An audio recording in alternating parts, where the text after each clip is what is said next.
நம்முடைய சிறப்புரையாற்ற இருக்காங்க. இன்றைக்கு சிறப்புரைக்கான தலைப்பு பாவகங்களும் காரகங்களும். நம்ம ஜோதிட அன்பர்களுக்கு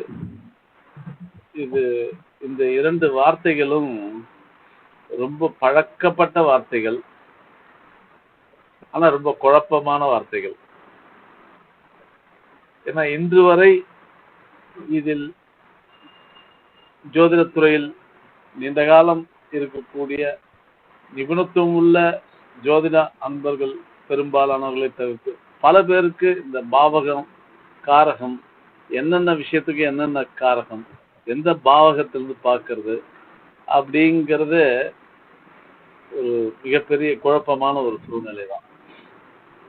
ஸோ இந்த விஷயத்தை நாம் எப்படி தீர்த்துக்க முடியும் அப்படின்னா, ஒன்று குருநாதர் வழியேற்று இதை நாம் கற்றுக்கொள்வது என்பது ஒரு சிறந்த வழி. அதே போன்று இந்த துறையில் நீண்ட நெடிய அனுபவமிக்க மதிப்பிற்குரிய சார் அகாடமியினுடைய ஆஸ்தான வழிகாட்டிகளில் ஒருவரான மாதேஸ்வரன் ஐயா, நம்ம வழிகாட்டிகளின் ஒருவரான மதிப்பிற்குரிய அருள்வேல் ஐயா, நம்மோட தளத்தில் இணைஞ்சிருக்கக்கூடிய வெங்கடேசன் ராமசுப்பையா, இப்படி நீண்ட நெடிய அனுபவம் உள்ள பலருடைய தொடர்ச்சியான வழிகாட்டுதல்கள் தான் இதை புரியும். அப்படி அந்த வழிகாட்டுதல்கள் இல்லாமல் வெறுமனே நாம் பாவம் காரகம் பாவகம் காரகம் அப்படின்னா அது கடைசியா பெரும் பாவமா தான் போய் நிற்கும். அதை பற்றி ஒரு முழுமையான கண்ணோட்டத்திற்கோ தெளிவுக்கோ வர முடியாது. ஸோ இந்த விஷயத்தை கருத்தில் கொண்டுதான் ஸ்டார் அகாடமி இந்த தலைப்பில் இன்றைக்கு ஐயா அவர்கள் சிறப்புரை ஆற்றுவதற்காக நம்மிடையே வந்திருக்காங்க. நெடிய பயணம், இந்த பயணத்தின் மத்தியில் நம்ம சிறப்புரை ஆற்ற வந்திருக்காங்க. ஐயாவை பற்றி அறிமுகம் என்பது ஸ்டார் அகாடமிக்கு புதுசு இல்லை. ஏன்னா எல்லாருக்கும் தமிழ்நாட்டில் இருக்கக்கூடிய ஜோதிடத்துறையில் ஓரளவுக்கு பரிச்சயம் உள்ளவர்கள் கூட ஐயாவை நன்கு அறிந்திருக்க முடியும். ஜோதிடம் சார்ந்து, வானியல் சார்ந்து, பஞ்சாங்கங்கள் குறித்து பல புத்தகங்கள் எழுதியிருக்காங்க. வாக்கிய கணிதம், வாக்கிய பஞ்சாங்க கணிதம், திருக்கணித பஞ்சாங்க கணிதம், இவைகளை கணிக்கக்கூடிய வழிமுறைகள் குறித்து, அதற்கான கணித முறைகள் குறித்து ஐயா பஞ்சாங்கம் எழுதியிருக்காங்க. ஒரு ஜோதிடர் அப்படின்னா வெறுமனே ஏதோ ஒரு ஜோதிடம் சார்ந்த விஷயம் அப்படின்னு இல்லாம அது வானியல் சம்பந்தப்பட்ட விஷயம் என்பதை நமக்கு வலியுறுத்தி அது சார்ந்து வானியல் சாஸ்திரம் சம்பந்தமாக கிரக தத்துவம் என்ற பேர்ல வானியல் ஜோதிடம் அப்படிங்கிற புத்தகத்தை எழுதியிருக்காங்க. ராஜ ஜோதிடம் அப்படிங்கிற ஒரு புத்தகத்தை எழுதியிருக்காங்க. அதே மாதிரி இப்ப சமீபத்தில் ஒரு சிறப்பு வாய்ந்த புத்தகம் ஜோதிட ஸ்ரீ அப்படிங்கிற ஒரு புத்தகத்தை எழுதியிருக்காங்க. இப்படி ஜோதிட உலகத்துக்கு ஐயாவுடைய தொடர்ச்சியான கான்ட்ரிபியூஷன் ஜோதிடர்களுடைய பெரும் போற்றுதலுக்கும் ஜோதிடர்களுக்கு ஒரு ஆஸ்தான வழிகாட்டியாகவும் இருந்துட்டு வரக்கூடிய நம்முடைய அருள்வேல் ஐயா இன்றைக்கும் அவங்களுடைய ஜோதிட பணிக்காக விருதுநகர் பயணத்தின் மத்தியில நம்ம இடையே பேச இருக்கிறாங்க.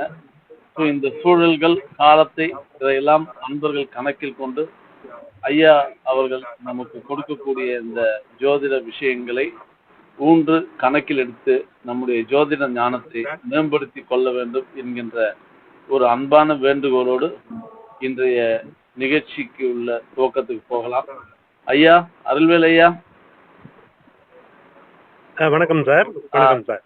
சரிங்கய்யா, ஐயா அவர்கள் வசம் மேடை ஒப்புவித்து உங்களுக்கு நன்றியும் வணக்கத்தையும் தெரிவித்து ஐயா நீங்க ஆரம்பிக்கலாங்கய்யா.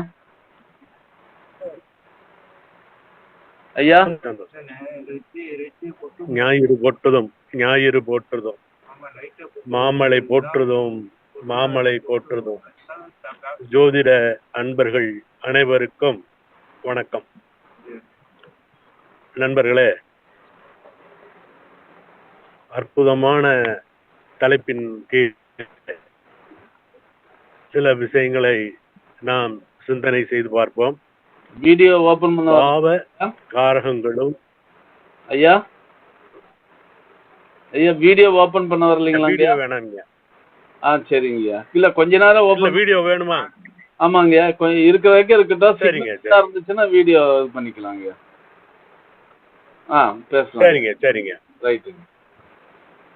பாவ காரகங்களும் கிரக காரகங்களும். ஐயா சீனிவாசன் சார் சொன்ன மாதிரி ரொம்ப எளிமையான விஷயமும் பாவகாரகம் தான், கிரககாரகம் தான்.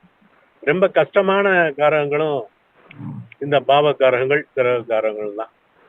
ஏன்னா நம்ம ஜோதிடத்தை படிக்க ஆரம்பிச்ச உடனேவே இதைத்தான் படிக்க ஆரம்பிச்சிருப்போம். ஒவ்வொரு வீட்டுக்குன்னு ஒரு 10 காரகங்கள், ஒவ்வொரு கிரகத்துக்குன்னு ஒரு 10 காரகங்கள் தெரிஞ்ச உடனே இவ்வளவுதானா ஜோசியம், நானும் ஜோசியர்னு நினைச்சுக்கிட்டு கொஞ்சம் இருமாப்போடைய இருக்கிறது நம்மளுடைய ஜோதிடர்களுடைய கவனமா இருக்கு. ஆனா அதுக்குள்ள இருக்கக்கூடிய உள்ளார்ந்த விஷயங்களை கொஞ்சம் நம்ம அசை போட்டு பார்த்தோம்னா அது நம்மளுடைய ஜோதிட மேன்மைக்கு உகந்ததாக இருக்கும்ன்ற நம்பிக்கையோட உங்கள்கிட்ட சில கருத்துக்களை பரிமாறிக்கொள்ள விரும்புறேன். முதல்ல இந்த பாவம்ன்றதுக்கான அர்த்தம் என்னன்றத பார்ப்போம். பாவம்னா பாவனைன்னு அர்த்தம்.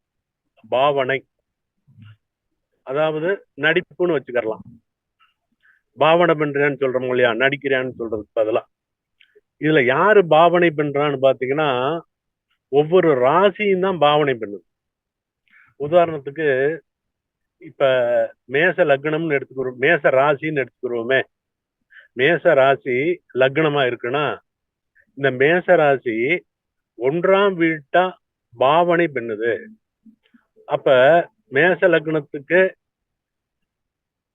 மேச ராசி 1ஆம் வீடாக பாவனை செய்யும் பொழுது ரிஷப ராசி 2ஆம் வீடு மாதிரி பாவனை பண்ணும். மிதுன ராசி 3ஆம் வீடு போல பாவனை பண்ணும்.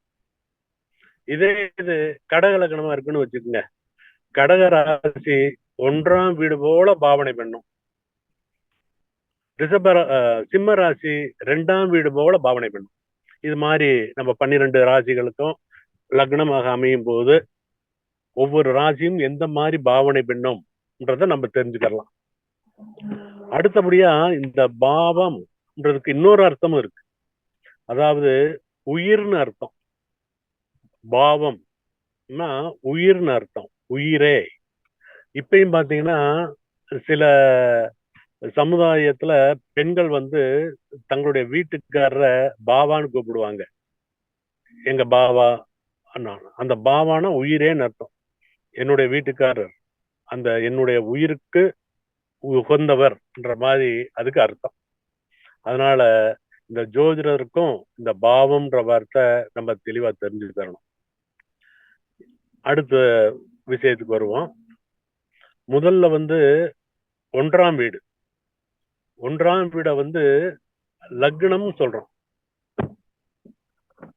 அதாவது கிழக்கு வானத்துல, கிழக்கு அடிவானத்துல உதயமாக கூடிய ஒரு ராசியத்தான் நம்ம லக்னம்னு சொல்றோம். ஏன் அதை லக்னம்னா என்ன அர்த்தம் பாத்தீங்கன்னா இணைதல்னு அர்த்தம். இது இந்த லக்னம்ன்றது எந்த வார்த்தையிலிருந்து வந்ததுன்னா யோக்குன்ற மூல வார்த்தையிலிருந்து, கிரீஸ் வார்த்தையிலிருந்து வந்தது யோக். Spelling YOKE, yoke. யோக்னா இணைதல்னு அர்த்தம். இந்த முந்தி பாத்தீங்கன்னா இந்த மாட்டு வண்டியில எல்லாம் பாத்தீங்கன்னா 2 மாடு இருக்கும்.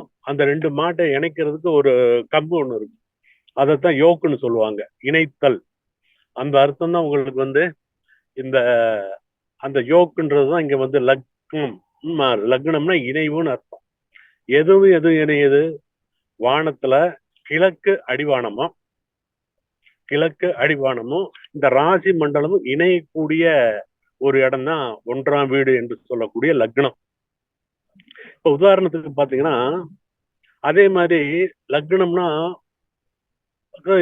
இன்னொரு வார்த்தை சொல்றா, உதயம்னு சொல்லுவாங்க, தோன்றுதல்னு சொல்லுவாங்க, பிரசன்னம்னு சொல்லுவாங்க. இது எல்லாமே ஒரே அர்த்தம் தான். எது? தோன்றுதல் என்ற அர்த்தம். இதை எப்படி நம்ம புரிஞ்சுக்கலாம்னு பார்த்தீங்கன்னா, இன்னைக்கு வந்து ஆவணி மாதம் 1ஆம் தேதி. இப்ப அதிகாலை சூரிய உதயத்துல பாத்தீங்கன்னா, சூரியன் வந்து கிழக்கு அடிவானத்துல இருப்பார். சூரிய உதயத்தின் பொழுது. அந்த சூரியன் இருக்கக்கூடிய டிகிரிய நம்ம லக்னம்னு நினைச்சுக்கங்க. இப்ப உதாரணத்துக்கு 120 புள்ளி சம்திங்ல வந்து சூரியன் இருப்பார். அடுத்து கொஞ்சம் ஒரு சில நிமிடம் ஆனோடனே சூரியன் வந்து கிழக்கு வானத்துல இருந்து அப்படியே லேசா மேல எந்திரிச்சிருப்பாரு. கிழக்கு அடிவானத்துல இருந்து பிரிஞ்சு, இந்த வார்த்தையை நல்லா புரிஞ்சுக்குங்க, பிரிஞ்சு அப்படியே மேல கொஞ்சம் வருவார்.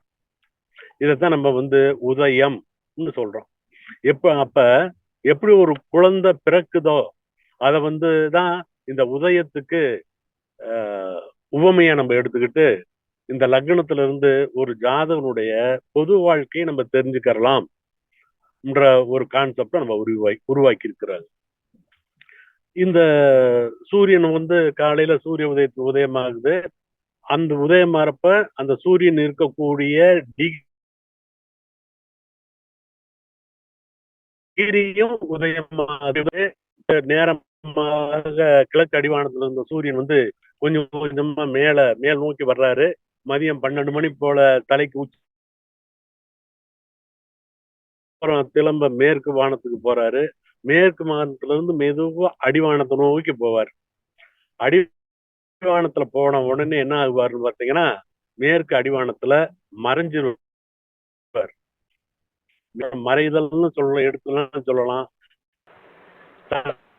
சொல்லலாம், ஐயா இணைதல்னு சொல்லலாம். ஐயா அருள்வேல் ஐயா, உங்க கட்டாய வருதுங்க. நீங்க வேணா வீடியோ க்ளோஸ் பண்ணிட்டு விட பேசுங்க.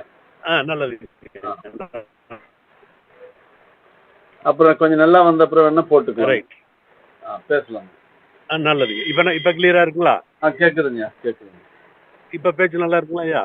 கேக்குதுங்கய்யா, நல்லா இருக்குங்கய்யா. கேக்குதுங்கய்யா, நல்லா இருக்குங்கய்யா. மேற்கு வானத்துல சந்தோஷம். மேற்கு வானத்துல அந்த சூரியன் வந்து மேற்கு வானத்துல மறைய வர்றதுதான் இணைதல், சங்கமித்தல். சங்கமம்னா ஒண்ணு இணைதல். அதனாலதான் உங்களுக்கு வந்து அந்த இணைய சூரியன் உதயம் மாறாருன்னா அதை வந்து லக்னம் சொல்றோம்னா அதுக்கு நேர ஏத்தாப்பி இருக்கிற 7ஆம் வீட்டை தான் நம்ம வந்து சங்கமம்னு சொல்லுவோம். சங்கமித்தல், இணைதல், சிநேகிதம், இந்த மாதிரி எந்த வார்த்தையில வேணாலும் சொல்லலாம். அதைத்தான் 7ஆம் வீட்டுக்காரகமா சொன்னாங்க. ஏன் ஒரு வீட்டுக்கு குறிப்பிட்ட காரகங்களை நிர்ணயம் பண்ணாங்கன்றதான விஷயத்தை தான் இப்ப நம்ம மெயினா பேசி இருக்கிறோம். சாதாரண புத்தகத்துல போட்டீங்கன்னா 1ஆம் இடமா உதயம், குணம், உயிர், தேகம், இந்த மாதிரி போட்டிருப்பாங்க. அதுக்கான காரண காரியத்தை நம்ம தெரிஞ்சுக்கிட்டோம்னா ஒரு பொருளுக்கு, ஒரு இயக்கத்துக்கு இது வரைக்கும் சொல்லாத ஒரு காரகத்தை கூட நம்ம வந்து அது எந்த வீட்டுக்குள்ள சொல்லலாம், அதே மாதிரி அது எந்த கிரகத்துக்கு சொல்லலாம்னு நம்மளா வந்து யூகிக்க முடியும். அந்த மாதிரி யூகிக்கக்கூடிய ஒரு ஆற்றலை உங்களுக்கு ஏற்படுத்தணும்ன்ற நோக்கத்துல தான் நான் சொல்லித்தரேன். அதே மாதிரி பாத்தீங்கன்னா 2ஆம் இடத்துல இருக்கிற மிக முக்கியமான காரகம் எதுன்னு பாத்தீங்கன்னா பணம், அதுக்கு அடுத்து குணம். இருக்கக்கூடிய விவசாய பொருள்கள் இது பூராமே சொல்லுவாங்க. ஏன் அந்த மாதிரி சொல்லியிருக்கிறாங்கன்னு பாத்தீங்கன்னா, மேசத்தை லக்னமா வச்சுக்கங்க. இது வந்து அடிப்படையான ஒரு விஷயம். காலபுருஷன் தத்துவத்துக்கு அடிப்படை ராசி. 1ஆம் இடம்ன்றது தேகம், குணம்னு சொன்னோம்னா மேச ராசின்றது நெருப்பு தத்துவத்தை குறிக்கக்கூடிய ராசி. அப்படி மேச ராசி வந்து நெருப்பு தத்துவம். அதுக்கு அடுத்து ரிஷபராசின்னு பாத்தீங்கன்னா அது வந்து நிலத்தத்துவம். அப்ப ஒரு நிலத்துல இருந்து அனைத்து வகையான பொருள்களுமே விளையுது. பணம் சம்பாதிக்கிறதுக்கு ஆதாரமா இருக்கக்கூடியது எதுன்னு பாத்தீங்கன்னா பொருட்கள் தான். அந்த பொருள் வந்து எங்க இருந்து நமக்கு கிடைக்குதுன்னு பாத்தீங்கன்னா இந்த பூமின்ற நிலத்துல இருந்து தான் கிடைக்கும்.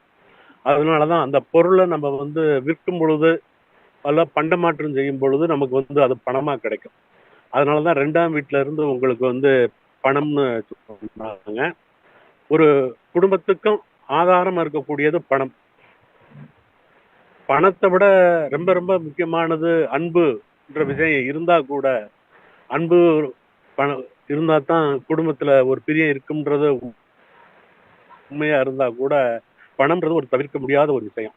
அதனாலதான் 2ஆம் வீடு நிலத்தத்துவம். அந்த நிலத்துல இருந்து தான் நமக்கு தேவையான பொருட்கள் விளையுது.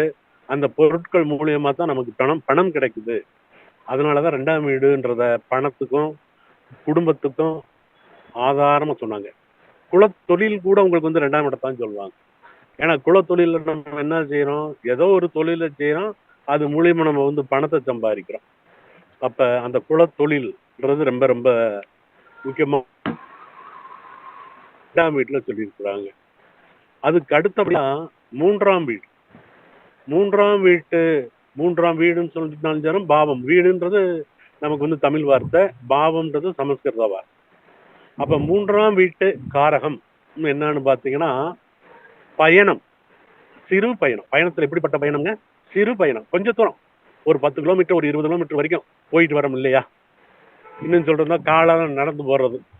அந்த மாதிரி ஒரு சிறு பிரயாணத்தை குறிக்கக்கூடியது 3ஆம் இடம். அதே மாதிரி கால்நடை, நம்மளுடைய கைகளை உடம்புல கைகளை குறிக்கக்கூடியது 3ஆம் பாவம். இப்ப ஏன் 3ஆம் வீட்டுல போய் சிறு பயணம் வச்சிருக்காங்கன்றதுக்கான ஒரு நல்ல ஒரு விஷயத்தை பார்ப்போம். இப்ப பாருங்க, நம்ம சுவாசிக்கிறப்ப இந்த மூக்கு வழியா காத்து உள்ள போகுது. போய் அது எவ்வளவு தூரம் பிரயாணம் பண்ணுதுன்னு பாத்தீங்கன்னா, அதிகபட்சமா ஒரு அரை அடி தூரம், மீறினாலும் 3/4 அடி தூரம் தான் பிரயாணம் பண்ணுது.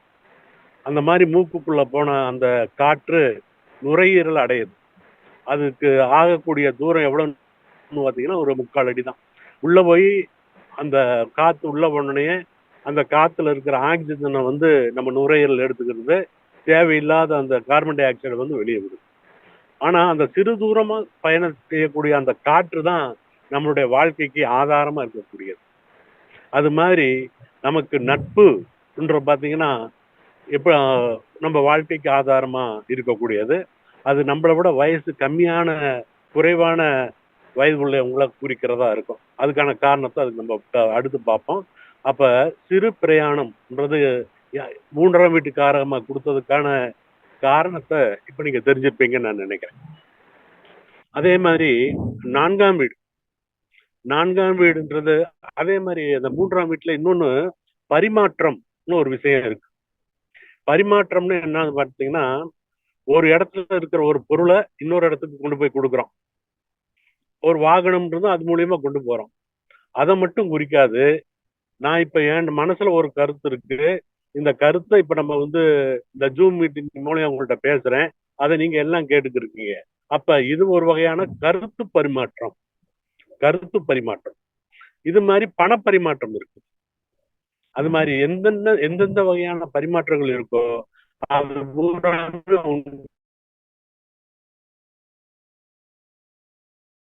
அடுத்தபடியா 4ஆம் வீடு. 4ஆம் வீட்டுக்காரகம் பாத்தீங்கன்னா, 4ஆம் வீட்டுல வந்து மண், மனை, வாகனம்னு சொல்லுவாங்க. அதே மாதிரி ஏன் இந்த மண்மனை வாகனம்னா அது மட்டும் குறிக்காது. மண்ணுன்றது நிலத்தை குறிக்கும், மனைன்றது வீட்டை குறிக்கும், வாகனம்ன்றது நம்ம பயன்படுத்தக்கூடிய ஒரு பிரயாணத்துக்கு பயன்படுத்தக்கூடிய வாகனங்களை குறிக்கக்கூடியது. இதுக்குள்ள அண்டர் கரண்டா இருக்கக்கூடிய விஷயம் என்னன்னு பார்த்தீங்கன்னா சுகம்ன்றத குறிக்கும். ஏன் இப்ப இந்த 4ஆம் வீட்டுக்காரகத்தை 4ஆம் வீட்டுல ஏன் இந்த மாதிரி மண்மனை வாகனம்னு சொல்லக்கூடிய ஆதாரமான மனிதன் வாழ்வதற்கு ஆதாரமா தேவைக்கூடிய காரங்களை கொடுத்தோம் பாத்தீங்கன்னா, இது இந்த இடத்துல ஒரு நல்லபடியா நீங்க புரிஞ்சுக்கறணும். இந்த இப்ப நம்ம நிக்கிறோம், நல்ல கொஞ்சம் கற்பனை வளத்தோட யோசிக்கணும். கிழக்கு வானத்துல வந்து சூரியன் வந்து உதயமாறாரு. மதியம் 12 மணிக்கு தலைக்கு உச்சியில தெரிகிறாரு. அடுத்து சாயங்காலம் பாத்தீங்கன்னா 7-6 மணிக்கு மேற்கு அடிவானத்துல மறைஞ்சிடுறாரு. அப்ப ஒரு அரை வட்டம் நமக்கு தெரியும். ஒரு கற்பனை பண்ணி பாருங்க. அப்ப கிழக்கு அடிவானத்துல இருக்கிறத 1ஆம் வீடுன்னு சொல்லுவோம். தலைக்கு உச்சியில இருக்கிற இடத்த 10ஆம் வீடுன்னு சொல்லுவோம். மேற்கு பக்கம் இருக்கிற வீட்டை வந்து 7ஆம் வீடுன்னு சொல்லுவோம். கிழக்கு வானம் வந்து 1, தலைக்கு உச்சியில இருக்கிற வீடு 10ஆம் வீடு, மேற்கு வானத்துல இருக்கக்கூடிய வீடு வந்து 7ஆம் வீடு. அப்ப 4ஆம் வீடு எங்க இருக்கு? 1ஆம் வீட்டுக்கு நேர் எதிர்த்தாப்படி 7ஆம் வீடு இருக்குன்னு சொல்றோம்னா 10ஆம் வீடு தலைக்குச்சிக்கு நேரா கீழே இருக்கிறதுதானே 4ஆம் வீடு. அப்ப நம்ம பாதத்துக்கு கீழே இருக்கக்கூடிய நிலத்துக்கு கீழே இருக்கிற பகுதி தான் 4ஆம் வீடு. இந்த 4ஆம் வீடுன்ற இந்த நிலத்தை ஆதாரமா வச்சுதான் நம்ம நின்னுக்கிட்டு இருக்கிறோம். அங்கேதான் நம்ம வசிக்கிறோம். அதனாலதான் 4ஆம் வீடை வந்து ஆதாரம். ஒரு வீடுனாலும் சரி, நம்ம நிக்கிறதுனாலும் சரி, நம்ம ஜீவனம் பண்றதுனாலும் சரி, அதுக்கு ஒரு செயல் செய்வதற்கு ஆதாரம் இருக்கக்கூடியது எதுன்னு பாத்தீங்கன்னா 4ஆம் வீடு. அப்ப ஒரு ஜாதகத்துல 1ஆம் வீடு, 4ஆம் வீடு, 7ஆம் வீடு, 10ஆம் வீடு, இந்த வீடுகள் பூராமே ரொம்ப ரொம்ப முக்கியமான வீடுகள். அப்படி பாக்குறப்ப இந்த 1ஆம் வீடுன்றது கிழக்கு திசையை குறிக்கும். 10ஆம் வீடுன்றது தெற்கு திசையை குறிக்கும். 7ஆம் வீடுன்றது மேற்கு திசையை குறிக்கும். 4ஆம் வீடுன்றது வடக்கு திசையை குறிக்கும். இப்ப 1ஆம் வீடு வந்து கிழக்கு திசையை குறிக்குன்னு சொல்லிட்டோம். 4ஆம் வீடு வந்து வடக்கு திசையை குறிக்குன்னு சொல்றோம். அப்ப 1ஆம் வீட்டுக்கும் 4ஆம் வீட்டுக்கும் இடைப்பட்டு இருக்கக்கூடிய 2ஆம் வீடும் 3ஆம் வீடும் எந்த திசையை குறிக்கும்? கொஞ்சம் யோசனை பண்ணி பாருங்களேன். 2ஆம் வீடுன்றது வடகிழக்கு திசையை குறிக்கும். 3ஆம் வீடும் வடகிழக்கு திசையை குறிக்கும். ஏன்னா இந்த 2ஆம் வீடு 3ஆம் வீடு ஆகிய இந்த 2 வீடுகளும் 1ஆம் வீடுன்ற கிழக்கு திசைக்கும் 4ஆம் வீடுன்ற வடக்கு திசைக்கு நடுவுல இருக்கு. அப்ப 2ஆம் வீடு 3ஆம் வீடும் உங்களுக்கு வந்து வடகிழக்கு திசை. இதுல 2ஆம் வீடுன்றது கிழக்கு சார்ந்த வடக்குன்னு சொல்லலாம். 3ஆம் வீட்டை வந்து வடக்கு சார்ந்த கிழக்குன்னு சொல்லிக்கலாம். ஆனா நீங்க பாரம்பரிய ஜோதிட நூல்கள் என்ன பாத்தீங்கன்னா 1ஆம் வீடு வந்து கிழக்குன்னு சொல்லியிருப்பாங்க, 4ஆம் வீடுன்றது வடக்குன்னு சொல்லியிருப்பாங்க. ஆனா 2ஆம் வீட்டுக்கு 3ஆம் வீட்டுக்கு வேற கொடுத்துருப்பாங்க. என்ன கொடுத்துருப்பாங்க? 1ஆம் வீடு வந்து கிழக்குன்னு சொன்னா 2ஆம் வீடு வந்து தெற்குன்னு சொல்லியிருப்பாங்க. 3ஆம் வீடு வந்து மேற்கு, 4ஆம் வீடு வந்து வடக்குன்னு சொல்லியிருப்பாங்க. அந்த அடிப்படையில் பலன் சொல்றது சரியா வராது. ஏன்னா அங்க வந்து வானியல் விளக்கம் இல்லை. அதனால நண்பர்களே, 1ஆம் வீடுன்றத நீங்க வந்து கிழக்குன்னு வச்சுக்கிட்டீங்கன்னா 2ஆம் வீட்டையும் 3ஆம் வீட்டையும் வடகிழக்குன்னு வச்சுக்கிட்டு பலன் சொல்லுங்க. 4ஆம் வீடு வந்து வடக்குன்னு வச்சுக்கோங்க. இதே மாதிரியே மற்ற வீடுகளையும் நீங்க வந்து இப்ப நான் சொன்ன விஷயத்த புரிஞ்சுக்கிட்டீங்கன்னா ஈஸியா மற்ற வீடுகளுக்கும் நீங்க வந்து ஒவ்வொரு வீட்டின் திசையை உங்களால குறிக்க முடியும். அடுத்தபடியா 5ஆம் வீடு. 5ஆம் வீட்டுல இருக்கக்கூடிய முக்கியமான காரகம் என்னன்னு பாத்தீங்கன்னா உற்பத்தின்னு சொல்லுவாங்க. உற்பத்தின்னு நமக்கு தெரிஞ்சது பூரா குழந்தை பெற்றுக்கிறது தான் உற்பத்தின்னு நம்ம சொல்லிக்கிறோம். 5ஆம் வீடு குழந்தை பாக்கியம். எதெல்லாம் நம்ம மனசுக்குள்ள உதயமாகுதோ அது பூராமே உற்பத்தி தான். இப்ப புதிய புதிய சிந்தனைகள் நம்ம மனசுல உதயமாகுதுன்னா அது ஒரு வகையான உற்பத்தி தான். அப்ப அதுக்கு தேவையான நுணுக்கம் நம்மள்ட்ட இருக்கணும், இருந்தா தான் அது கிடைக்கும். அதே மாதிரி நிர்வாகத்திறமை 5ஆம் வீட்டுல இருந்து தான் சொல்லுது. ஏன் அதை சொல்றோம்னு பாத்தீங்கன்னா, எப்படி 1ஆம் வீடு வந்து மேசல காலபுருஷனுக்கு 1ஆம் வீடு வந்து நெருப்பு தத்துவம்னு சொன்னோம்னா, அதே மாதிரி மேசம் 1ஆம் வீடா இருக்கிறப்ப 5ஆம் வீடு வந்து சிம்ம ராசியில இருக்கும். அந்த சிம்ம ராசியும் உங்களுக்கு வந்து நெருப்பு தத்துவத்துலதான் இருக்கும். அதற்கு 5ஆம் வீடாக தனுசு ராசி வரும். அது வந்து 9ஆம் வீடா வரும். அதுவும் அந்த 9ஆம் வீடை பத்தி நம்ம பின்னாடி பாத்துக்கிடுவோம். அப்ப 5ஆம் வீட்டுல இருந்து ஒரு ஜாதகனுடைய நிர்வாக திறமையை பார்த்துக்கலாம். அவனுடைய எந்த தொழில இல்லைன்னா எந்த ஒரு கலையில அவன் வந்து நுணுக்கமானவன் இருக்கான் விஷயங்களை நம்ம கண்டுபிடிக்கலாம். அதுக்கடுத்து 6ஆம் வீட்டு காரகத்துல மெயினான காரகம் என்னன்னு பாத்தீங்கன்னா, இந்த 6ஆம் வீடுன்றது 2ஆம் வீடு, 6ஆம் வீடு, 10ஆம் வீடு. எப்படி கொஞ்ச நேரத்துக்கு முன்னாடி 1, 5, 9 வந்து முக்கோணம்னு பார்த்தோம்னா அது வந்து நெருப்பு முக்கோணம்னு சொன்னோம். இத வந்து நில முக்கோணம்னு சொல்லலாம். 2, 6, 10 வந்து நில முக்கோணம்னு சொல்லலாம். 1, 5, 9 நெருப்பு முக்கோணம்னா துடிப்பு, ஆற்றல்னு அர்த்தம். இது வந்து 2, 6, 10ன்றது நில முக்கோணம்னு இருக்கிறதுனால இந்த முக்கோணத்தை வச்சுதான் ஒரு ஜாதகனுடைய பண வசதி, அவனுடைய செயலாற்றல், இந்த மாதிரி விஷயங்களை தெரிஞ்சுக்கலாம். அதனால அங்க 6ஆம் வீட்டுல இருக்கக்கூடிய என்னன்னு பாத்தீங்கன்னா ஊழியம். நம்ம உடம்புல இடைவிடாது வேலை செஞ்சுட்டு இருக்கக்கூடிய ஒரு உறுப்பு எதுன்னு பாத்தீங்கன்னா நம்மளுடைய வயிறு. மூளை கூட, இதயம் கூட சில நொடிகள் ரெஸ்ட் எடுக்கிறோம். ஆனா அந்த வயிறு ஒரு பிறந்ததுல இருந்து கடைசி வரைக்குமே ஓய்வில்லாம உழைக்கக்கூடியது. என்னது உழைக்கக்கூடியது எதுன்னு பாத்தீங்கன்னா வயிறு. அதனால இங்க ஊதியம்ன்ற ஒரு விஷயத்த 6ஆம் வீட்டுல சொன்னாங்க. ஒரு உடம்புல ஏற்படக்கூடிய ஆரோக்கியத்துக்கு ஆதாரமா இருக்கக்கூடியதுதான் இந்த 6ஆம் வீடு. பொதுவா நம்ம 6ஆம் வீட்டை எதுக்கு சொல்லுவோம் பாத்தீங்கன்னா நோயின்னு தான் சொல்லுவோம். ஒரு ஜாதகத்துல இந்த 6ஆம் வீடு கெட்டு போனாதான் உங்களுக்கு அது நோய். 6ஆம் வீடு நல்லா இருந்துச்சுன்னா ஆரோக்கியம். அதனால நோயின்னு சொல்றதை விட ஆரோக்கியம்ன்ற அந்த வார்த்தை யூஸ் பண்ணீங்கன்னா நல்லது. அந்த வீடு நல்லா இருக்கா நல்லா இல்லையான்றத வச்சு தான் அந்த வீட்டோட முடிவு பண்ண முடியும். அதே மாதிரி எப்படி இடைவிடாது உழைச்சுக்கிட்டு இருக்குன்னு சொன்னோமோ அதே மாதிரி ஒரு ஜாதகன் இடைவிடாது அவனுடைய முன்னேற்றத்துக்காக உழைச்சுக்கிட்டே இருக்கணும்ன்றதுனாலதான் 6ஆம் வீட்டுல இருக்கக்கூடிய முக்கியமான காரகம் ஊழியம், உழைப்புன்னு வச்சுக்கோங்க. அந்த உழைப்பு அவனுக்கு நடக்க அந்த 6ஆம் வீடு நல்லா இருக்கும் பட்சத்துல அவன் உழைக்கிறான், அதுக்கேற்ற அதிர்ஷ்டம் இருக்கும் பட்சத்துல முன்னேறான், சமுதாயத்துல அவனுக்கு ஒரு அங்கீகாரம் கிடைக்கும். அதே இது கெட்டு போறப்பதான் அவன் பொருளாதாரத்துல வீக் ஆயிடுறான், கடன் படுறான், அந்த வம்பு வழக்குல மாட்டிக்கிறான்ற மாதிரி எடுத்துக்கிறணும். அப்ப ஜோதிடர் தெரிஞ்சுக்கிற வேண்டிய விஷயம் 6ஆம் வீடு நல்லா இருக்கா கெட்டு போச்சான்றதை நம்ம தெரிஞ்சுக்கிறணும். 6ஆம் வீடு நல்லா இருந்தா ஆரோக்கியத்தை தரும், பண வசதி தரும், வம்பு வழக்குகள் எதா இருந்தாலும் தீர்ந்துரும். பிறருடைய வம்பு வழக்குலையும் தீர்த்து வைக்கக்கூடியவனா அந்த ஜாதகர் இருக்கான். அப்படி இல்லாம கெட்டு போச்சுன்னா ஆரோக்கியம் குறைஞ்சனாகும், கடன் படுறவனாகும், பிறர்கிட்ட வம்பு வழக்குகளை ஏற்படுத்துறவனாவும் இருப்பான்ன்ற மாதிரி நம்ம சொல்லலாம். அடுத்தபடியா 7ஆம் இடம். 7ஆம் இடத்துல இருக்கக்கூடிய முக்கியமானது நம்ம ஏற்கனவே முதல்ல பார்த்தேன். 1ஆம் வீட்டுக்கு எதிர் திசையில் இருக்கக்கூடிய சங்கமம், கூட்டுறவு, சங்கமித்தல். இதுக்கு எல்லாமே எதா நம்ம இந்த திருமணம்ன்ற வார்த்தைக்கான வேற வார்த்தைகள் தான். திருமணம்ன்றது சின்ன விஷயம். சங்கமம், சங்கமித்தனா கூடுதல்னு அர்த்தம். அதான் 7ஆம் வீட்டுல இருக்கக்கூடிய முக்கியமான காரணம். அதுக்கு அடுத்து 8ஆம் வீடு. 8ஆம் வீடுன்னு பாத்தீங்கன்னா காலபுருஷனுடைய விருச்சக ராசியில இருக்கும்.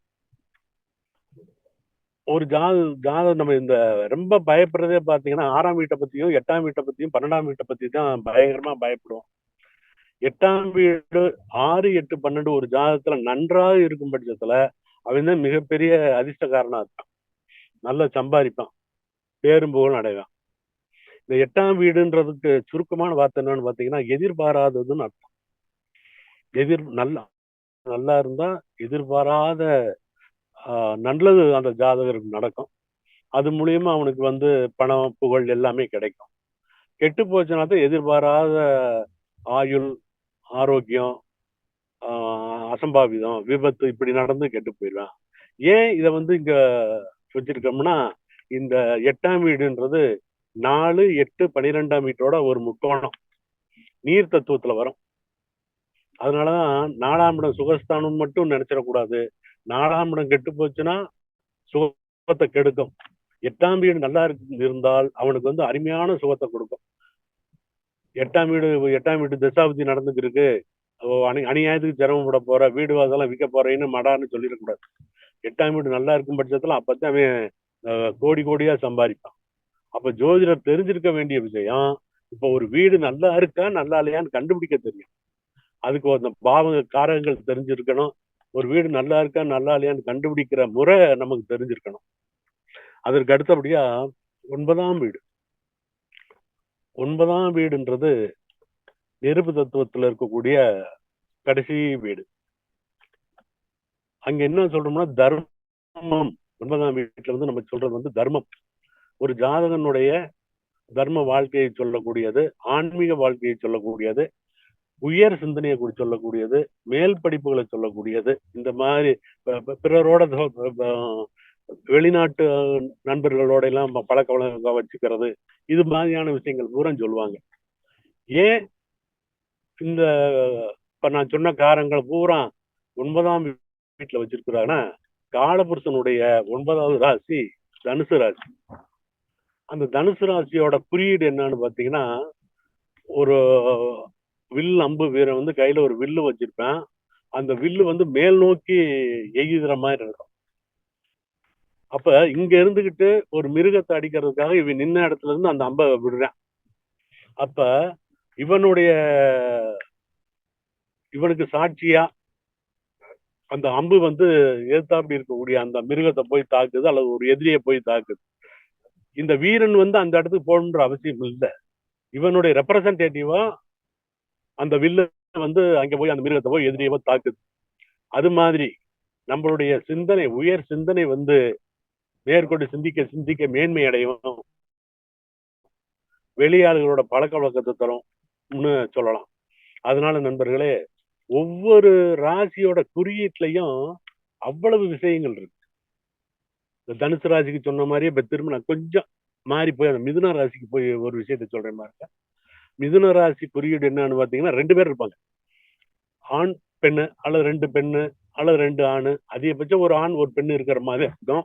ஒருத்தர் வந்து ஒரு ஆண் வந்து புல்லாங்குழல் வாசிக்கிற மாதிரியோ நாதஸ்வரம் வாசிக்கிற மாதிரியோ இருப்பாரு, இல்லாட்டினா மத்தளம் வாசிக்கிற மாதிரி இருப்பாரு. அதுக்கு ஏத்த மாதிரி அந்த பொண்ணு வந்து நடனம் ஆடுற மாதிரி இருக்கும். அப்ப என்ன அர்த்தம்னா அந்த இசைக்கு ஏத்த மாதிரி அந்த பொண்ணு ஆடுதுன்றது ஒரு ஒத்த இசைவுன்னு சொல்லுவோம். அந்த ஃபைன் டியூனிங் வந்து சொல்றது. அந்த மாதிரி ஒருமித்த கருத்துன்னு நம்ம சொல்லலாம்.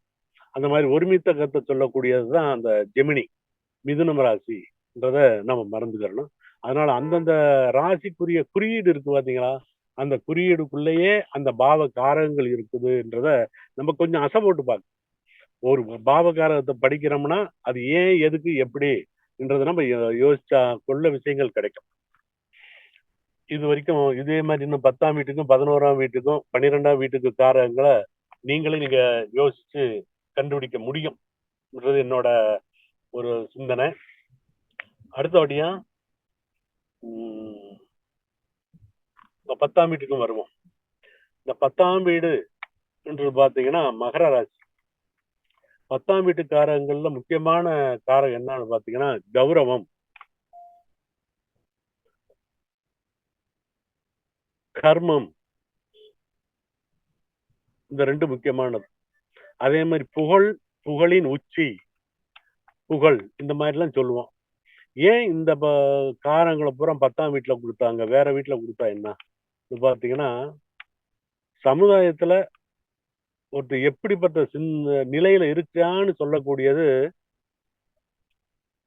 இந்த 10ஆம் வீடுன்னு சொல்றோம். ஏன்னு பாத்தீங்கன்னா, இப்ப சூரியன் வந்து கிழக்க உதயமாவது மேற்க மறையுது.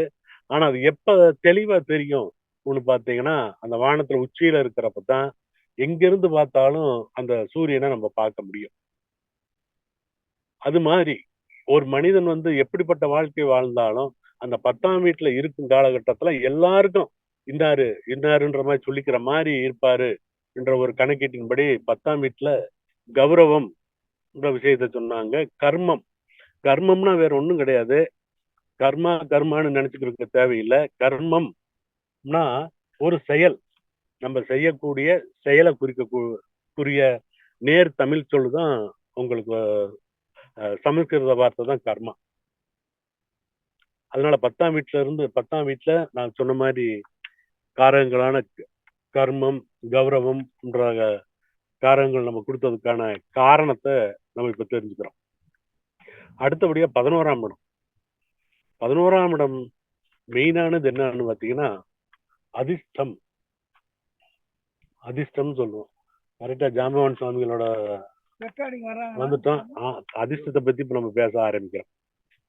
அவரோட சன்னிதானத்துக்கு வருகிறோம், அதிர்ஷ்டத்தை பத்தி பேச ஆரம்பிக்கிறோம்.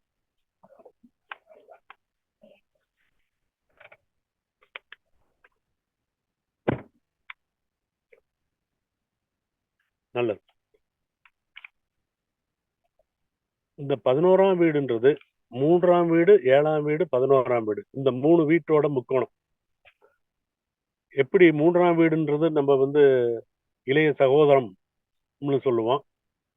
அடுத்து 7ஆம் வீடுன்றது நம்மளுக்கு வயது புகந்த நண்பர்களை சொல்லுவோம். 11ஆம் இடம்ன்றது நம்மளை விட வயது மூத்தவங்களை சொல்லக்கூடியது. வயது மூத்தவங்களை மட்டும் குறிக்காது, சமுதாயத்துல அதிக வசதி வாய்ப்புல உயர்ந்தோர்களையும் குறிக்கக்கூடியது 11ஆம் வீடு. அதற்கான காரண காரியமும் சொல்ல முடியும். அதாவது இப்ப மேசம் உதயமாகுதுன்னு வச்சுக்கோங்க. மேசராசி உதயமாகுது. அடுத்து கொஞ்ச நேரம் கழிச்சு எந்த ராசி உதயமாகும்? ரிஷப ராசி உதயமாகும். அதுக்கு அடுத்து கொஞ்ச நேரம் கழிச்சு மிதுன ராசி உதயமாகும். கொஞ்ச நேரத்துக்கு முன்னாடி 1ஆம் வீடா இருந்த மேச ராசி இருக்கும் பொழுது 3ஆம் வீடா இருந்தது மிதுன ராசி. 1ஆம் வீடு முடிஞ்சு கொஞ்ச நேரம் கழிச்சு கொஞ்ச நேரத்துக்கு முன்னாடி 3ஆம் வீடா இருந்த மிதுன ராசி 1ஆம் வீடா வரும். இந்த ஒரு சின்ன விஷயத்த புரிஞ்சுக்கிறணும். அப்ப அதனாலதான் மேசராசி வந்ததுக்கு பின்னாடிதான் மிதுன ராசி லக்னமா வரப்போகுது. அதனாலதான் பின்னாடி வரக்கூடியது என்ற அர்த்தத்துல இளைய சகோதரம் என்ற வார்த்தையை சொல்றோம். சரி, இப்ப மேசராசி லக்னமா இருக்குன்னா, இதுக்கு முன்னாடி மேசராசி லக்னமா வர்றதுக்கு முன்னாடியே மீனராசிக்கு முன்னாடியா இருக்கக்கூடிய கும்பராசி 11ஆம் வீடா இருந்திருக்கும். அதனாலதான் இந்த 11ஆம் வீடை மூத்த சகோதரம்னு சொன்னாங்க. அப்ப 3, 7, 11 எப்படி இந்த உறவுகளை குறிக்குதுன்றத நம்ம சொல்றதுக்கு காரண காரியங்களை சொல்லியிருந்தோம். அதுக்கடுத்து அந்த 11ஆம் வீடு கும்பராசின்னு பார்த்தோம். அது உறவுகளை மட்டும் குறிக்காது, நம்மளுடைய அறிவையும் குறிக்கும். கும்பராசி கும்பம்னா என்ன? அது ஒரு கும்பம் இருக்கு, அதுக்குள்ள தண்ணி இருக்கா தண்ணி இல்லையா என்றதான் கேள்வி. தண்ணி இருக்காதுன்றதுதான் பதில். ஏன்னா அந்த கும்பம்ன்றது காற்று ராசி. அப்ப காற்று இல்லாத ஒரு இடம் தான் அந்த கும்பராசி. அது நீர் ராசியா இருந்தா தண்ணி இருக்குன்னு சொல்லலாம். அது ரெண்டாவது, அந்த காற்றுன்னு சொல்றப்ப அது அறிவை குறிக்கும். அதனால நிலைத்த அறிவை குறிக்கக்கூடியது கும்பராசி. அப்ப ஒரு ஜாதகத்துல கும்பராசி எந்த வீடா வேணாலும் வரட்டும், கும்பராசி எந்த வீடா வந்தாலும் அந்த வீட்டுக்குரிய காரக வழியில அந்த ஜாதகரு அறிவோட இருப்பான், அடக்கமா இருப்பான். அவன் செயல்பட ஆரம்பிக்கிறது அவனுடைய ஆற்றல் நமக்கு தெரியும். அதற்கு அடுத்தபடியா 12ஆம் வீடு, காலபுருஷனுடைய 12ஆம் வீடு மீன ராசியில இருக்கும். இது நான் சொன்ன மாதிரி 4, 8, 12ஆம் வீட்டோட முக்கோணம். அப்ப நிலத்தத்துவம். 12ஆம் வீட்டோட குறியீடு என்னது? ராசி குறியீடுன்னு பார்த்தீங்கன்னா மீனம். ஒரு ரீசைக்கிள் மாதிரி ஒரு மீனோட வாழை இன்னொரு மீனோட பிடிச்சுக்கிட்டு இருக்கும். ஒரு ரீசைக்கிள், மறுசுழற்சி, மறுபிறவி, அந்த மாதிரி எடுத்துக்கலாம். இப்ப மேசராசி உதயம்னு எடுத்துக்கிட்டோம்னா, மீன ராசி முடிவை காமிக்குது, மறுசுழற்சிய தொடங்கி வைக்குது. அப்ப 12 வீட்டு காரகங்கள்ல ஒரு சில காரகங்களை மட்டுமே நேரமின்மையால இப்ப உங்களுக்கு சொல்லியிருக்கிறேன். அடுத்தபடியா கிரக காரகங்கள். கிரக காரகங்கள்ல பாத்தீங்கன்னா ஒவ்வொரு கிரகத்துக்குன்னு சில முக்கியமான காரகங்களை சொல்றோம். குறிப்பா சூரியனுக்கு இருக்கக்கூடிய முதன்மையான காரகம் எதுன்னு பாத்தீங்கன்னா நிர்வாகம், தயாள குணம். ஒவ்வொரு கிரகத்துக்குன்னு சில குணங்கள் இருக்கும். நம்ம அதை பிரிச்சு மனப்பாடம். தயாள குணம். 1ஆம் வீடு சூரியன் தயாள குணம். அவர் எந்த செயல்பாடுக்கு சிறந்தவரா இருப்பான்னு பார்த்தீங்கன்னா நிர்வாகம். ஏன்னு பாத்தீங்கன்னா சூரியன் அரசன் இல்லைங்களா? அவர் எங்கேயும் அடைய தேவையில்லை, ஒரே இடத்துல நிலையா தான் இருப்பாரு. இப்படிலாம் செயல்படணும்னு சொல்லி நமக்கு நிர்வாகத்தை சொல்லி தருவார். இதுதான் சூரியனோட முதன்மையான காரகம். இது நிர்வாகம்ன்றதான் சரியான வார்த்தை. அதிகாரம்ன்ற வார்த்தை சொல்லலாம். ஆனா அதிகாரம்னு சொல்றப்ப அது ஏதோ ஒரு அந்த ஈகோன்னு சொல்றோம் இல்லையா, அந்த பொறுப்புன்றது கூட நல்ல வார்த்தை தான். அதிகாரம்ன்றது கொஞ்சம் வித்தியாசமான ஒரு துணியை கொடுக்கும்ன்றதுனாலதான் நிர்வாகம் நம்ம மாத்துறோம். அதிகமான பொறுப்புகள் இருக்கக்கூடிய ஒரு நபரா இருப்பாரு. தன்னுடைய பொறுப்புகளை செயல்பட திறம்பட செயலாற்றக்கூடிய நிர்வாக திறமை இருக்கிறவரா சூரியனை சொல்லலாம். அடுத்தபடியா புதனுக்குரிய காரகம். புதனுடைய முதன்மையான காரகம் எதுன்னு பாத்தீங்கன்னா அறிவு. இப்ப ஏன் புதனுக்கு அறிவுன்ற காரகத்தை கொடுத்தோம்? இதை மட்டுமே நாம வச்சுக்கிட்டீங்கன்னா புதனுக்கு இருக்கக்கூடிய எல்லா காரகங்களுக்குமே இந்த அறிவுன்றத சார்ந்துதான் இருக்கும். நீங்க பக்கம் பக்கமா எழுதினாலும் இந்த அண்டர் கரண்டா இருக்கிற வார்த்தை எதுக்குங்க? அறிவு தான் இருக்கும். ஏன்னு பாத்தீங்கன்னா சூரியன் சூரிய குடும்பத்துல மையத்துல இருக்கிறாரு. மற்ற கிரகங்கள் பூராமே சூரியனை சுற்றி வருது. அப்படி சுற்றி வர்றப்ப சூரியனுடைய முதல் வட்ட பாதையில யாருக்கான்னு பாத்தீங்கன்னா புதன். ஒரு ஒரு மனிதனுக்கு பிரதானமா இருக்க வேண்டிய விஷயம் எதுன்னு பாத்தீங்கன்னா அறிவா பணமான்னு பாக்குறப்ப எப்பயுமே அங்க அவனுக்கு இருக்கக்கூடியது அறிவு இருக்கும் பட்சத்துல அவன் எப்படி இருந்தாலும் பழச்சுக்குருவான். அதனாலதான் முதன்மைன்ற ஒரு விஷயத்துக்கு புதன் முதல் சுற்றுப்பாதைன்ற முதன்மையான ஒரு இடத்துல இருக்கிறதுனாலதான் புதனுக்கு அறிவுன்ற காரகத்தை கொடுத்திருக்காங்க. அதற்கு அடுத்தபடியா 2ஆம் வட்ட பாதையில சுக்கிரன் இருக்கிறார். இந்த சுக்கிரன் அப்ப 2ஆம் வட்ட பாதை சுக்கிரன்றப்ப குடும்பம்ன்ற காரத்தை பூரா அங்க கொடுத்திருக்கிறாங்க. இந்த குடும்பம்ன்றதுக்கு அடுத்தபடியா அங்க இருக்கிற அடிப்படை அன்பு. அப்ப ஒரு ஜாதகத்துல சுக்கிரன் நல்ல நிலையில இருந்தாருன்னா அந்த ஜாதகருக்கு அன்பை கொடுப்போம். இதே இது அந்த ஜாதகத்துல சுக்கிரன் கெட்டு போறாருன்னு வைங்க, ஒரு பரவசத்தை ஏற்படுத்துற மாதிரி ஒரு கவர்ச்சியை ஏற்படுத்துற மாதிரி கொடுத்து அது நல்லதையும் செஞ்சிடும் கெட்டதையும் செய்யும். இப்ப ஒரு நர்ஸ் இருக்காங்க, ஒரு ஹாஸ்பிட்டல்ல ஒரு நர்ஸ் இருக்கிறாங்க.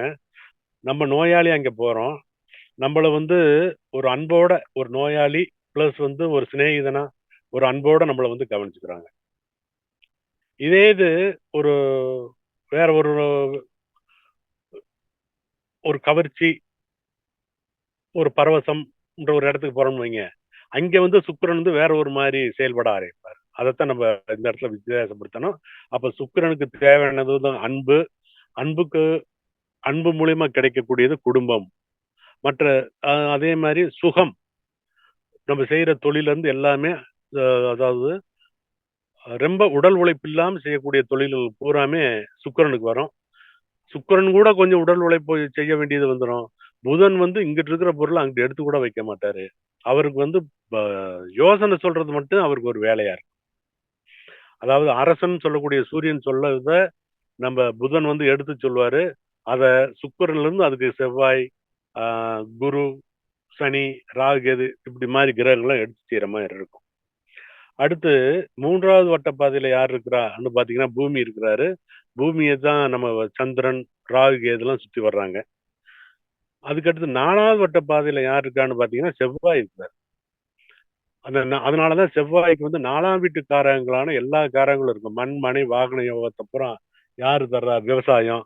இது பூராமே யாருன்னு பாத்தீங்கன்னா செவ்வாய்.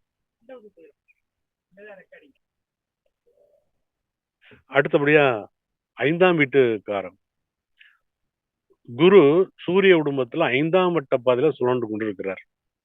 5ஆம் வீட்டு காரங்கள் என்னன்னு பாத்தீங்கன்னா முன்னாடி நம்ம பார்த்த மாதிரி நுணுக்கம், நிர்வாகம், மேம்படுத்துதல், உற்பத்தி, இந்த மாதிரி விஷயங்கள் பூராமே 5ஆம் வீட்டுக்காரங்கள். அதுக்கு காரகர யார சொல்றோம்னா குரு பகவானை சொல்றோம். அதுக்கு அடுத்து சனி. சனி சூரிய குடும்பத்துல 6வது வட்ட பாதையில சுத்தி வர்றாரு. அப்படி சுத்தி வர்றப்ப 6ஆம் வீட்டுக்காரங்களான ஊழியம், சேவை, இது பூராமே சனிக்குரியது. ஒரு ஜாதகத்துல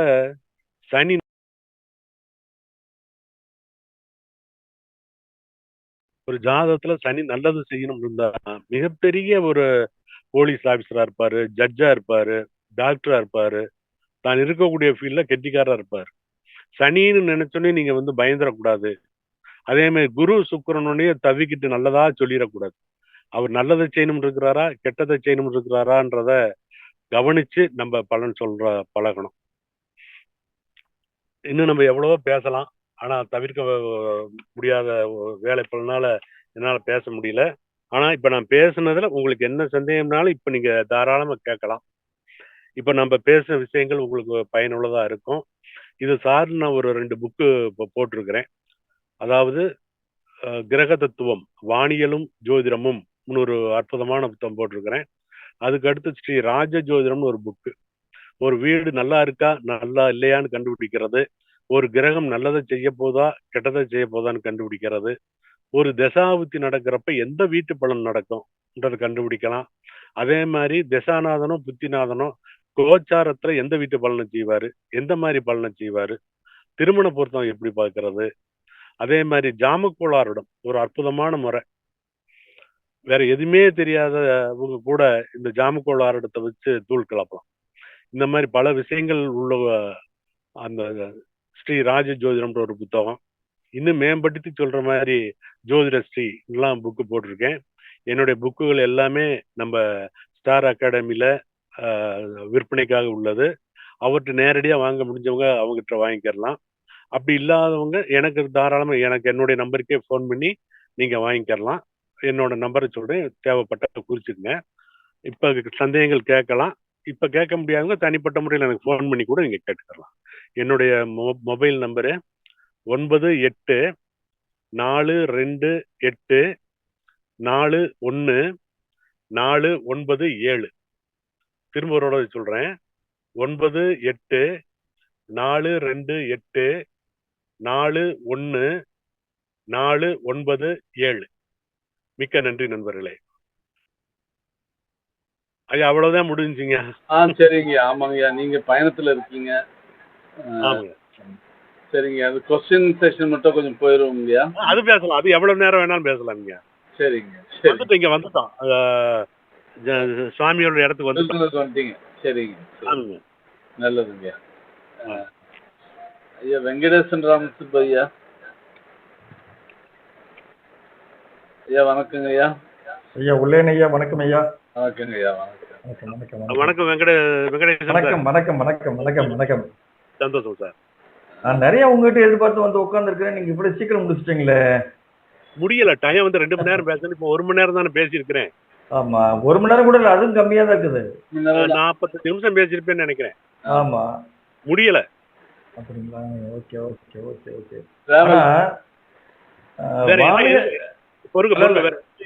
வேற என்ன எதிர்பார்த்து வந்தீங்க? ஏதாவது ஒண்ணு கேளுங்க, பதில் சொல்லிடுறேன். நான் உங்ககிட்ட எதிர்பார்க்கறதுக்கு நிறைய இருக்குங்க. ஏதாவது ஒண்ணு கேளுங்க. ஏன்னா 1 2 எல்லாம் கிடையாது. 1 2 எல்லாம் அந்த அப்படி குறிப்பெல்லாம் கொடுக்க முடியாது. ஏன்னா ஆக்சுவலி சொல்லப்போனா நான் ஒரு சின்ன ஒரு இது சொல்லிடுறேங்க. எனக்கு ஒரு குருநாதர், அதாவது பஞ்சாங்க கணிதம் ஒரு கிளாஸ் எடுத்தாருங்க ஆன்லைன்ல. அதுல அட்டன் பண்ணேன். அற்புதமான கிளாஸ்ங்க. ஜோதிடர் அனைவருமே தயவு செய்து பணம் கட்டி விட்டு படிங்க, தப்பு இல்லை. ஏன்னா அந்த அளவுக்கு கணித எந்த ஒரு சாஃப்ட்வேர் வேண்டாம், பஞ்சாங்கம் வேண்டாம், ஒன்றும் வேண்டாம், டேட்டா பர்த் இருந்தால் போதும். அந்த கணித முறைகள் செஞ்ச ஈவன் குடத்துடன் ஒவ்வொரு கிரகத்தையும் கட்டத்தில் அடைக்கலாம். அந்த அளவுக்கு ரொம்ப எளிமையான முறையில் கணிதம். அதெல்லாம் இவரால் தான் முடியும். அந்த அளவுக்கு மிகச்சிறந்த கணித மேதை, கணித நிபுணர். இவர் எல்லாம் ஒரு 40 நிமிஷம் 2 மணி நேரம் எல்லாம் பத்தாதுங்க. இவரெல்லாம் வாழ்நாள் முழுக்க அவர்கிட்ட கேட்டுக்கிட்டே இருக்கலாம். அந்த அளவுக்கு மிகச்சிறந்த ஒரு படைப்பாளி. என்னுடைய குருநாதர், அவர்கிட்ட போய் நான் நம்ம கேள்வி எல்லாம் கேட்டா நல்லா இருக்குமா? நன்றிங்க, மிக்க நன்றிங்க. அதாவது உங்க பேச்சை கேட்டதே பெரிய விஷயமா இருக்கு. நன்றி. நீங்க எதிர்பார்ப்போட வந்தேன்னு சொன்னீங்க. அதாவதுங்க, அதாவது நான் என்ன பாவ காரகத்துவங்கள், கிரக காரகத்துவங்கள் அப்படின்னு சொல்லிட்டு இந்த பாவங்கள் எதனால், இந்த பாவம் 2ஆம் பாவம், தனபாவம், 3ஆம் பாவம், இதுக்கு நீங்க விளக்கம் சொன்னீங்க. கிரகங்கள் எதற்காக? இந்த சூரியன்னா அரசு, தகப்பனார், மதிப்பு மிக்கது, இதெல்லாம் சூரியன். அப்புறம் சந்திரன் அப்படிங்கிறப்ப தாயார், அண்ட் செகண்டரி, அப்புறம் தண்ணீர் அப்படிங்கறதுல இந்த எந்த பேஸ்ல வந்தது அப்படின்னம்னா அது மேக்சிமம் எனக்கும் தெரியாது. உண்மை அதுதான். நம்ம காரகத்துவம் படிக்கிறோம், அதை அப்ளை பண்றோம். இது எந்த பேஸ்ல வந்தது? அதுக்கு ரீசன் என்ன? அந்த மாதிரி விஷயங்களை உங்களை மாதிரி இருக்கவங்ககிட்ட தான் கேட்க முடியும். குரு குரு அப்படின்னா ஒரு மதிப்பு மரியாதை, சனின்னா வேலை, அடிமையால். அப்ப எதனால இந்த காரகத்துவம் இந்த கிரகங்களுக்கு ஒதுக்கப்பட்டது?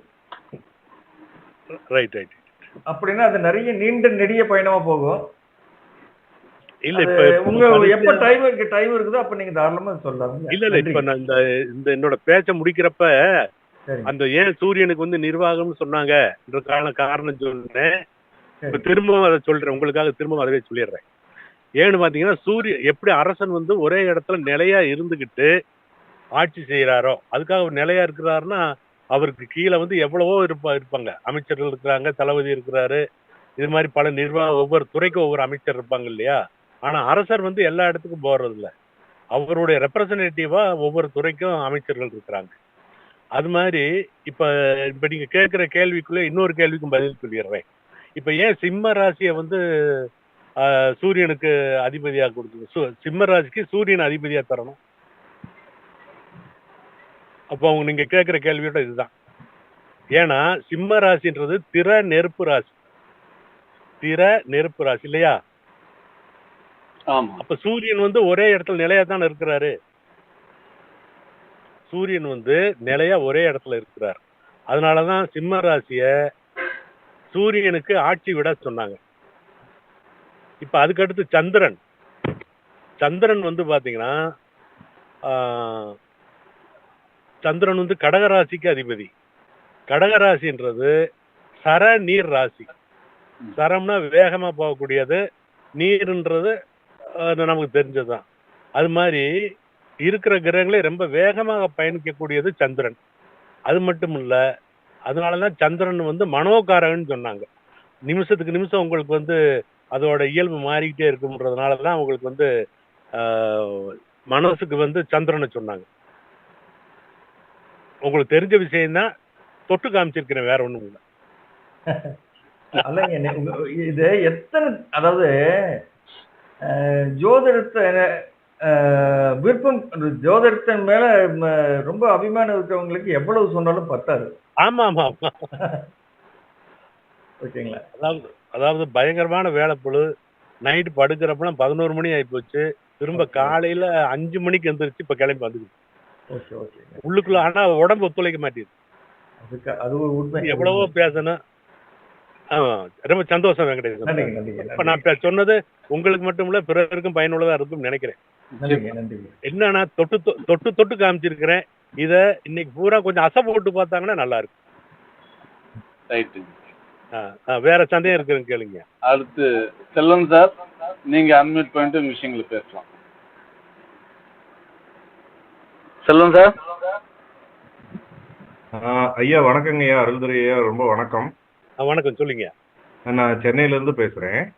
சரிங்க ஐயா, எனக்கு 2 சந்தேகங்கள். இந்த பாவகம், பாவகத்தோட காரகங்கள், இந்த கிரக காரகங்கள் சொன்னீங்க. இந்த இது 2 சம்பந்தப்பட்ட இன்னொரு விஷயம் வந்து இந்த பாவகம், அத பத்தி ஏதாவது மிக சுருக்கமா சொல்ல முடியுங்களா ஐயா? நல்ல விஷயம். என்ன சொல்றாங்கன்னு பாத்தீங்கன்னா,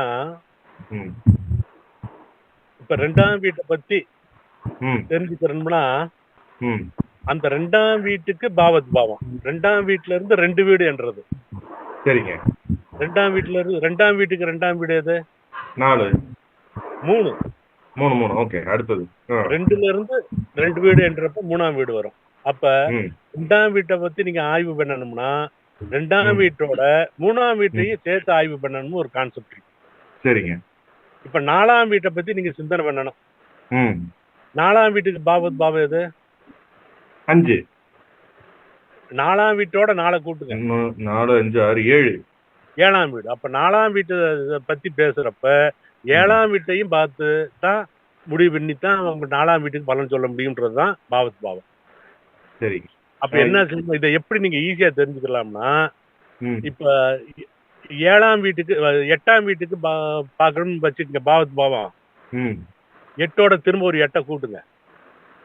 8 9 10 11 12 8 1 2 16 8 16னுங்க. 4 16ல இருந்து ஒன்ன கழிச்சுட்டுங்க. 4 மூணாம் வீடு சார் 8 எந்த வீட்டுக்கு பாவத் பாவம் பாக்குறீங்களோ அந்த வீட்டு நம்பரை திரும்ப கூட்டிருங்க. 5ஆம் வீட்டுக்கு பாக்குறீங்கன்னா 5ஓட 5 கூட்டுங்க 10. அதுல இருந்து 1 கழிச்சுக்குங்க. அந்த வீட்டோட பாவத்தை பார்த்து தான் முடிவு செய்யணும். அப்ப 5ஆம் வீட்டுக்கு பாவத் பாவம் 9ஆம் வீடு. இப்ப 3ஆம் வீட்டுக்கு பாவத் பாவம்னா 3ஓட 3 கூட்டினா 6. 6ல இருந்து 1 கழிச்சு 5. அப்ப 3ஆம் வீட்டுக்கு பாவத் பாவம் 5ஆம் வீடு. இப்படி ஒரு கான்செப்ட் இருக்கு. ஆனா நடைமுறைக்கு அதெல்லாம் ஒத்து வராது. ஏன்னா ஒரு வீட்டை பார்த்தே நம்ம நாள்ல பலன் சொல்ல முடியல. ஒரு வீடு நல்லா இருக்கா நல்லா இல்லையான்னு கண்டுபிடிக்க முடியல. அதோட இன்னொரு வீட்டையும் போயிட்டு அதெல்லாம் நடைமுறைக்கு ஒத்து வராது. ஐயா, அடிப்படையில இந்த 6ஆம் வீடு 8ஆம் வீடு 6ஆம் வீட்டு அதிபதி 8ஆம் வீட்டு அதிபதி 6 கூடையவர் 8 கூடையவர் திசை வந்தாலே அவரு தசை வந்தா அவரோட தசாநாதனா அவர் வரும்போது 6 8 அதிபதி தசாநாதனா வரும்போது அவங்க நல்ல பலன் செய்யறது இல்லைன்னு சொல்றாங்களே, அது எதனால வந்ததுங்க? அவங்க எப்பவுமே ஏன் எதிரிகளா வர்றாங்க? ஒரு நிமிஷம் திரும்ப ஒரு சொல்லுங்க, கேள்வியை கேளுங்க. அதாவது லக்னத்துக்கு 6ஆம் வீடு 8ஆம் வீடு அதிபதிகள் நமக்கு எதிர் கிரகங்கள்னு சொல்லப்படுகிறது. அப்ப 6ஆம் அதிபதி 8ஆம் அதிபதி தசை வரும்போது அவங்க நல்ல பலன்களை தர்றதில்லைன்னு சொல்லப்படுறதுக்கு உண்டான அடிப்படை காரணம் என்ன? இப்போ நீங்க பாத்தீங்கன்னா செவ்வாய்க்கு மேஷத்துக்கு விருச்சிகமா 8ஆம் வீடா வரும், சுக்கிரனுக்கு அதே கதை. அப்படிலாம் ஒண்ணும் கிடையாது, சரிங்களா?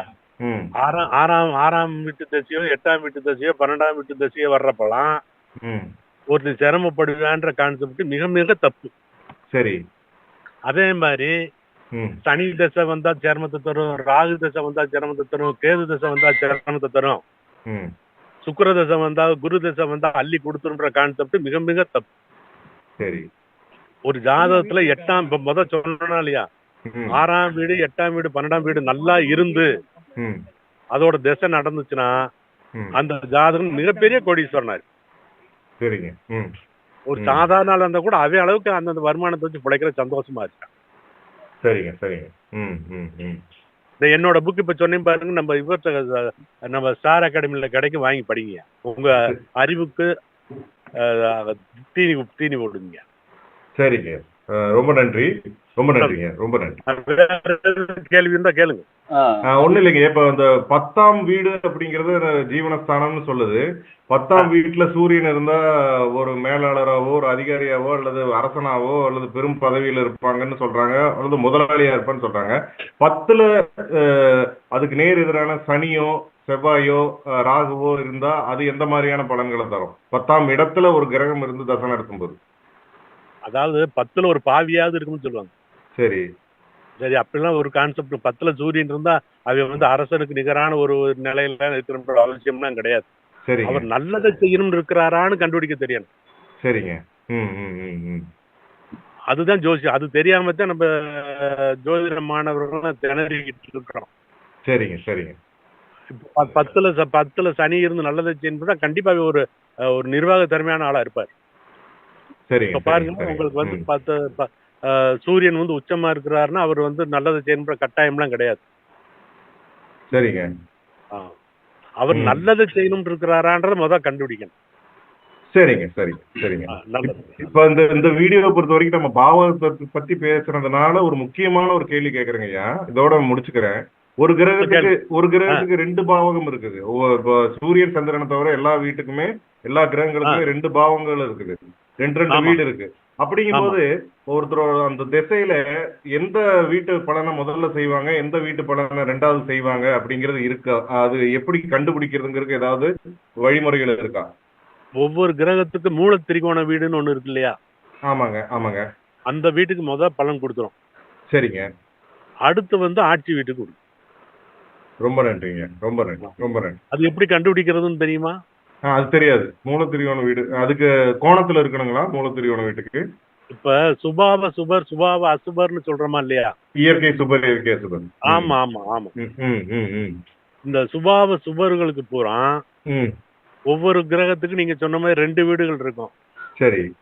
சுபாவ சுபர்களுக்கு பூரா அந்த அவங்களுடைய வீடுகள்ல மேல் வீட்டு தான் மூல திரிகோணமா இருக்கும். சரிங்க. இப்ப இவரு செவ்வாய்க்கு வந்து ஆட்சி வீடு எது எது? மேஷ வீடு, விருச்சக வீடு வந்து ஆட்சி வீடு, மேஷ வீடு ஆட்சி மற்றும் மூல திரிகோணம். ஏன் அது சரவீடு. சரவீடுன்னு வைக்க கூடாது. மேல இருக்கிற வீடு. சரி. அதாவது மேசத்தை தாண்டி தான் நம்ம கீழே இதுக்கு வர்றோம், விருச்சகத்துக்கு வர்றோம். சரி சரி. அதே கான்செப்ட் அப்படியே இதுக்கு பயன்படுத்துங்க. நம்ம சுக்கிரனுக்கு வந்து துலாம் தாங்க மூல திரிகோண வீடு. சொல்றேன் நான் என்ன முதல்ல ஒரு சுபாவ அசுபர்னு சொன்னா இல்லையா? Okay okay. அப்போ சரி சரி. அப்போ சனிக்கு சொல்லுங்க மூல திரிகோணம் எது? கும்பம். ஏன்? அது பாத்தீங்கன்னா மேலதான் இருக்குது. மேல இருக்கு இல்லையா? சுபாவ அசுபர்களுக்கு அவருடைய வீடுகளின் மேல் வீட்டு ராசி மூல திரிகோணம் அமையும். சுபாவ அசுபர்களுக்கு கீழ் ராசிகள் மூல திரிகோணம் அமையும். கரெக்ட். கன்னி ஆகட்டும், துலாம் ஆகட்டும், தனுசு ஆகட்டும், நீங்க சொல்றது சரி. மிகவும். அப்ப இதுக்குள்ள எவ்வளவு ஒரு மெத்தடாலஜி இருக்கு பாத்தீங்களா? ஆமாமா, கண்டிப்பா அறிவியல் பூர்வமான காரணங்கள் இருக்கத்தான் செய்யுது. அதை வந்து நம்ம சிந்திக்கணும், வேற ஒண்ணு. இப்போ ஒரு கிரகத்தின் தசை நடக்கும் போதுங்க ஐயா, சார் சீனிவாஸ் சார் இதோட முடிச்சுக்கிறேன். ஒரு கிரகத்தோட கேள்வி கேட்கதான் நல்லா இருக்கு. இல்ல மத்தவங்க வெயிட் பண்றாங்க, அதனாலதான். இல்ல மற்றவங்களுக்கு பயன் தரும். நீங்க கேட்டதும் அருமையான கேள்வி இல்ல. இப்போ ஒரு கிரகத்தோட தசை நடக்கும் போதுங்க ஐயா, அது நம்மளோட லக்ன சுபரோ, லக்ன சுபரோ, இயற்கை சுபரோ, ஒரு கிரகத்தோட தசை நடக்கும் போது அந்த கிரகம் வேற ஏதாவது வீட்டுல இருக்கலாம். ஆனா அந்த கிரகத்தோட வீடுகள் இருக்குது இல்லைங்களா? இப்போ ஒரு சுக்கிர தசை நடக்குதுன்னா ரிஷபம் எப்படி இருக்கு, துலாம் எப்படி இருக்கிறது சேர்த்து பார்த்துதான் பதில் சொல்லணுமா?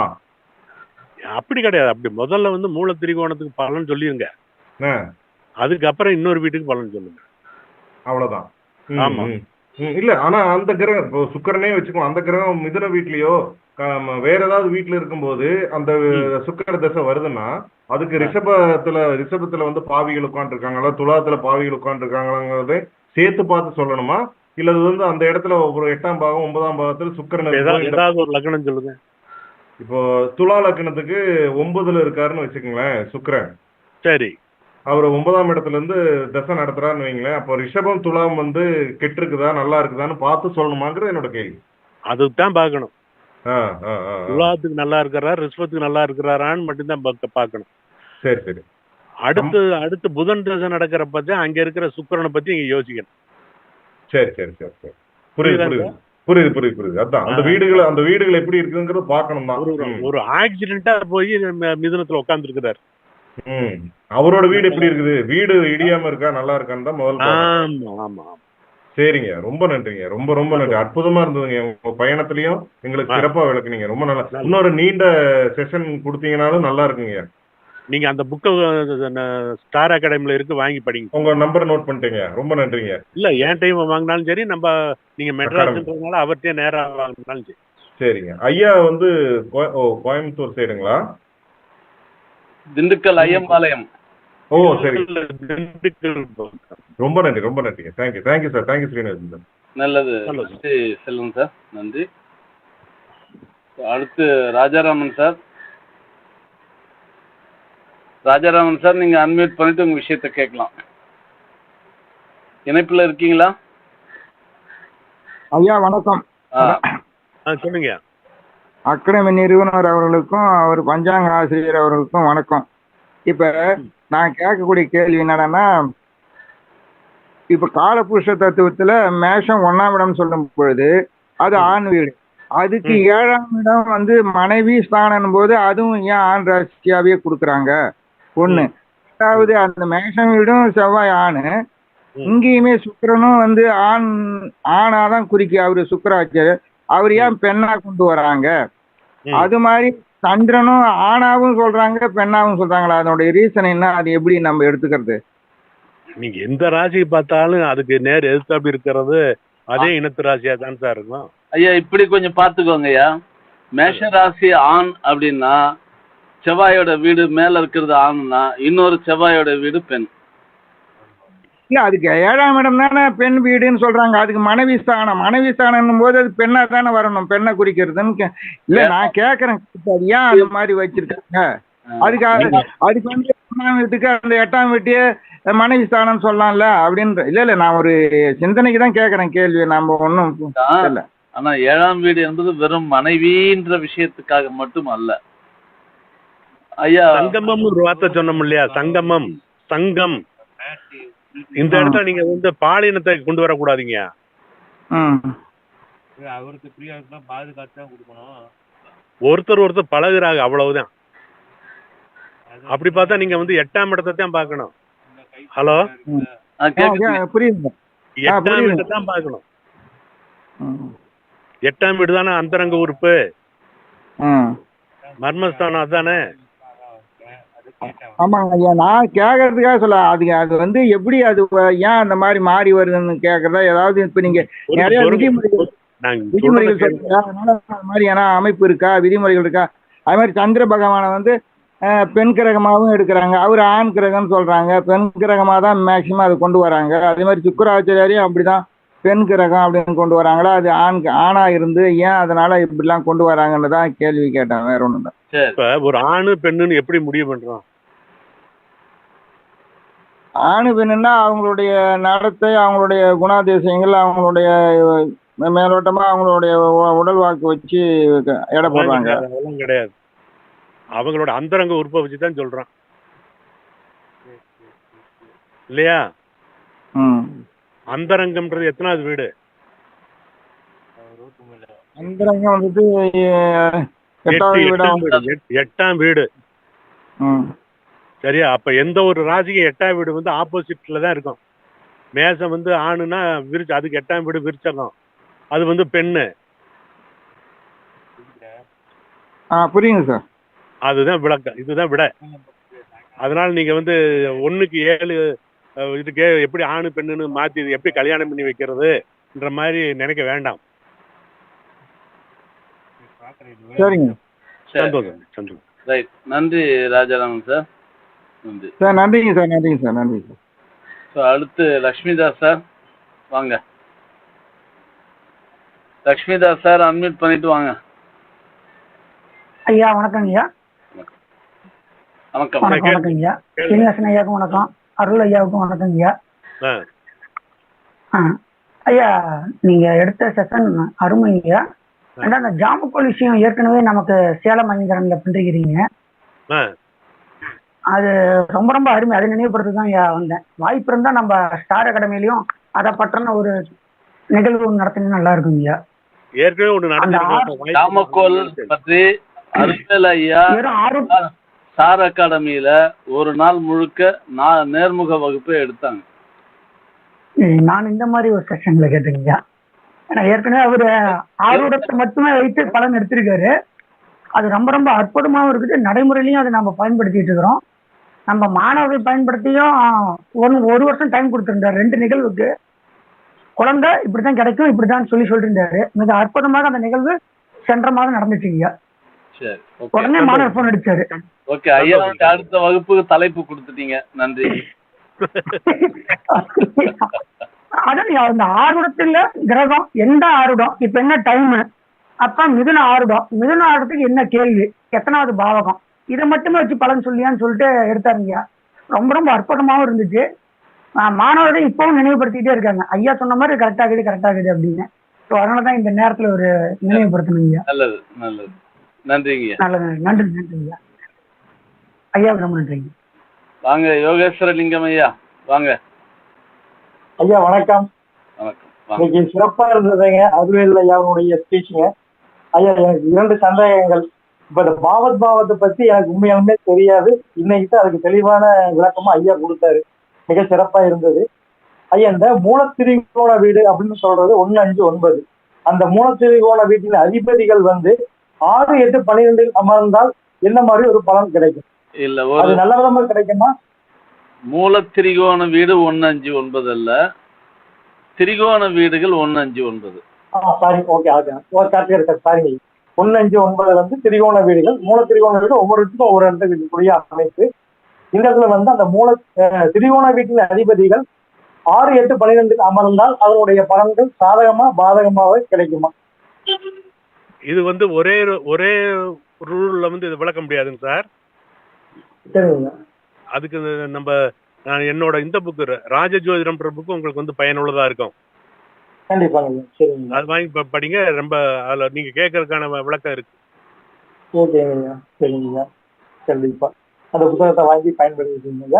நல்லது. அப்புறம் ஜாமக்கோல் பருப்பும் நம்ம சீனிவாசன் ஐயா மூலியமா கண்டிப்பா ஒரு செஷன் நினைங்க. எங்களுக்கு ஜாமக்கோல் பத்தி எனக்கு தெரியாது.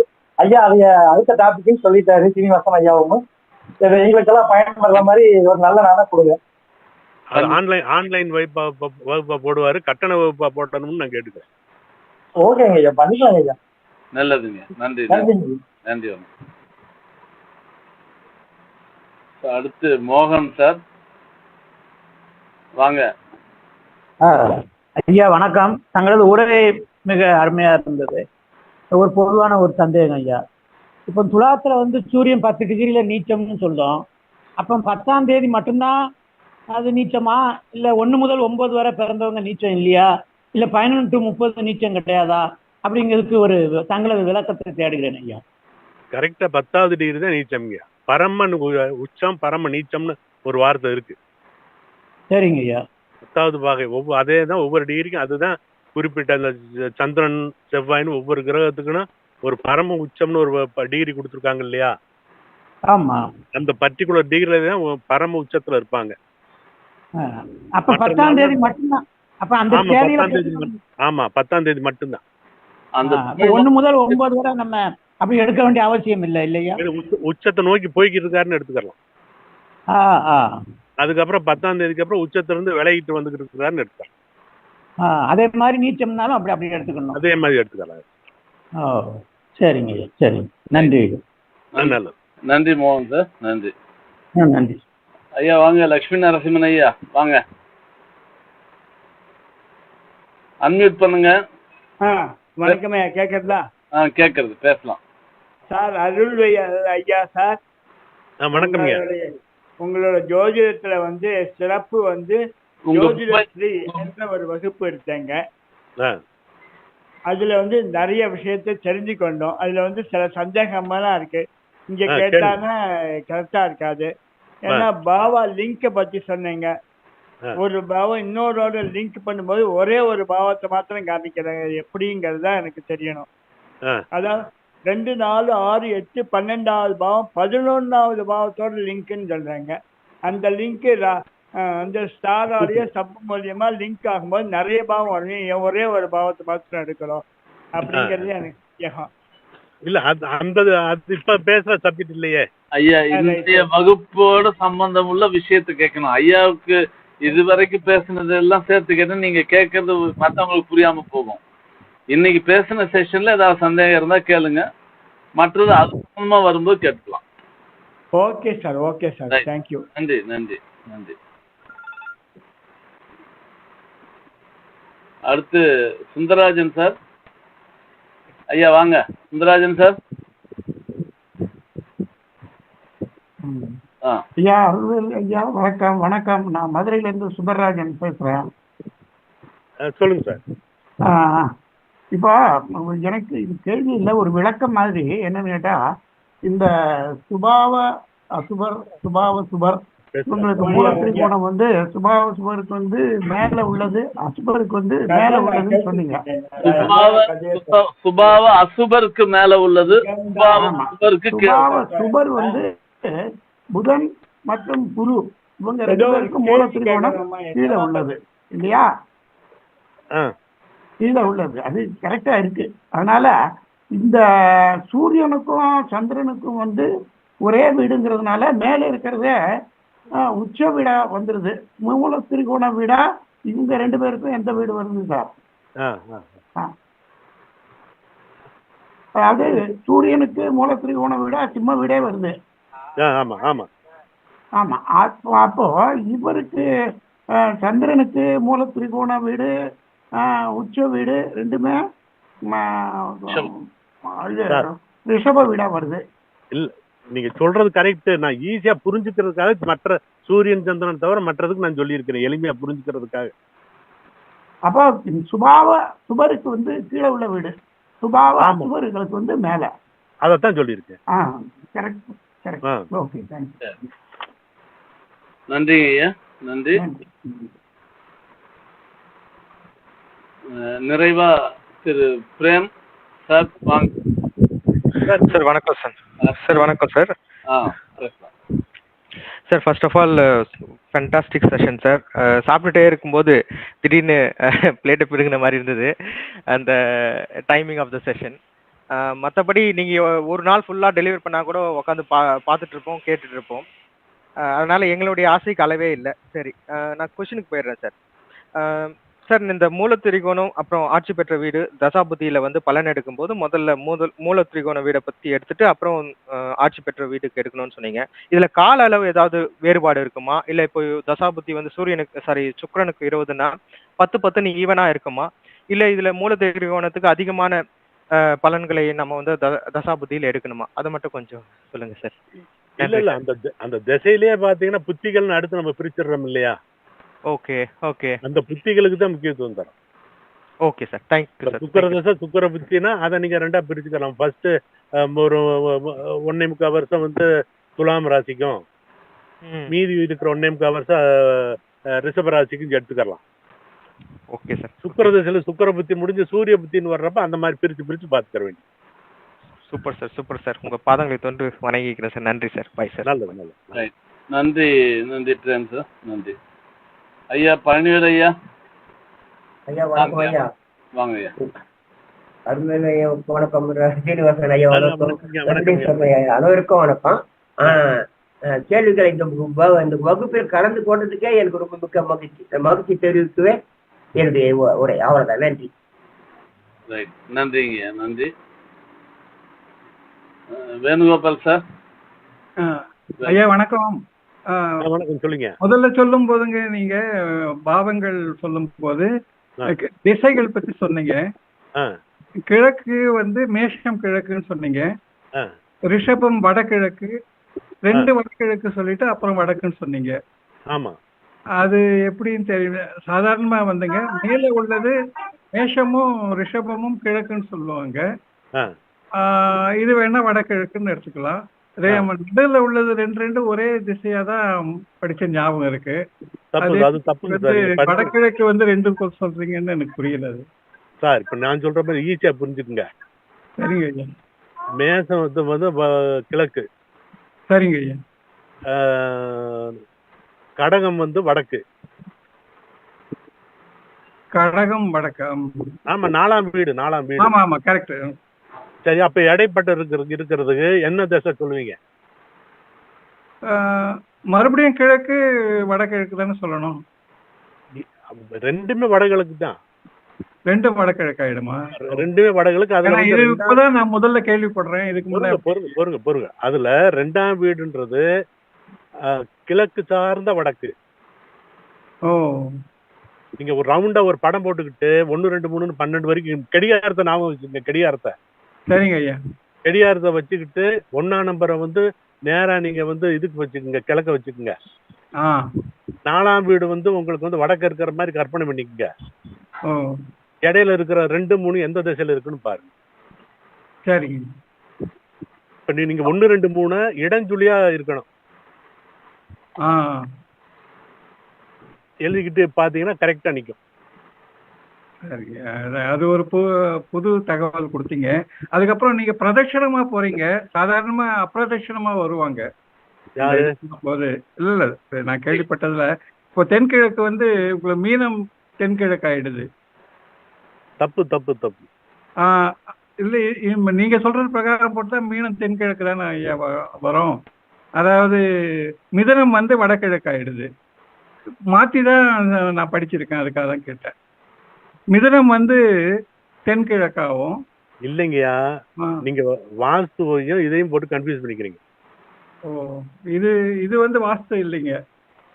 இல்ல, இப்ப நீங்க இப்ப ஒரு இடத்துல எப்படி பார்க்கணும், இதுக்கு எப்படி பார்க்கணும்னு கொஞ்சம் விளக்கணும்னா நல்லா இருக்கும். இல்ல, இப்ப இதுக்கு டைம் இல்ல. இப்ப அதுக்குன்னு இப்ப நம்ம ஸ்டார் அகாடமி சீனிவாசன் சார்ட்ட வந்து என்னோட புக்கு ஜோதிடஸ்ரீன்னு ஒரு புக் இருக்கு. சரிங்க ஐயா. இந்த புக் வாங்கி படிங்க, அற்புதமா இருக்கும். நீங்க கேட்கிற எல்லாத்துக்கும் அந்த விஷயம் இருக்கு. ஏன்னா இந்த திசையில வந்து இப்போ திடீர்னு இது கிழக்குன்றாங்க, அது வடக்குன்றாங்க. இப்போ நம்ம ஜோதிட ஆசிரியர்கள் பேசுறது ஒரே குழப்பமாயிடுது. சில நான் பேர் சொல்றது சூரியன் உள்ளதான் கிழக்கு வச்சுட்டு நீங்க பாருங்க அப்படின்றாங்க. அது நான் சொல்ற மாதிரி செய்யுங்களேன். சரிங்க ஐயா, அந்த ஒரு புக்கு ஒரு படிச்சு வட்டம் போடுங்க. ஒரு வட்டம் போடுங்க. சரிங்க ஐயா. 1 2 3 ரிவர்ஸ்ல எழுதுங்க. கடிகாரத்துல இருக்கிற மாதிரி எழுதாம ரிவர்ஸ்ல எழுதணும். ரிவர்ஸ்ல எழுதுங்க. ஓ சரிங்க, எழுதுங்க. அதை இப்போ எழுதிட்டு இருக்கேன். ரிவர்ஸ் எழுதுறேன். எழுதியாச்சா? 1க்கு நேரா மேல வந்து கிழக்குன்னு போட்டுக்குங்க. சரிங்க. 4க்கு நேரா வடக்குன்னு போட்டுக்குங்க. சரிங்க. 7க்கு நேரா மேற்குன்னு போட்டுக்குங்க. 10க்கு நேரா தெற்குன்னு போட்டுக்குங்க. சரிங்க. இப்ப அப்படியே 1ஆம் நம்பர் நீங்க உங்க வீட்டுல உங்களுக்கு கிழக்கு திசையில பார்த்து 1ஆம் நம்பர் இருக்கிற மாதிரி அந்த பேப்பரை வைங்க. சரி. இப்ப 2ஆம் வீடு 3ஆம் வீடு எந்த திசையை நோக்கி இருக்கு?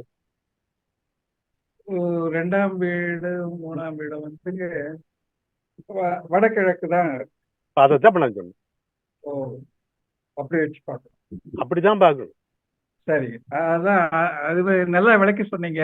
இதுவரையிலும் அது எனக்கு புரியல. இப்பதான் கொஞ்சம் புரியுது. இப்ப புரிஞ்சுக்கிட்டீங்களா? இப்ப இந்த செஷனை வந்து திரும்ப ஒரு அசை போடுங்க. அப்படியே நம்ம சொன்னது பூரா அசை போடுங்க. அடுத்து யூடியூப்ல அப்லோட் பண்ணிடுவாரு. அப்போ ஒரு கேளுங்க. சரிங்க ஐயா. நான் இன்னும் நல்லா புரியும். மேற்கொண்டு அந்த புத்தகத்தை படிச்சீங்கன்னா அற்புதமா இருக்கும். சரிங்க, அந்த புத்தகத்தை வாங்கிடுறேன், படிக்கிறேங்க. நல்லதுங்க, நல்லது. ரொம்ப நன்றிங்க. நன்றி.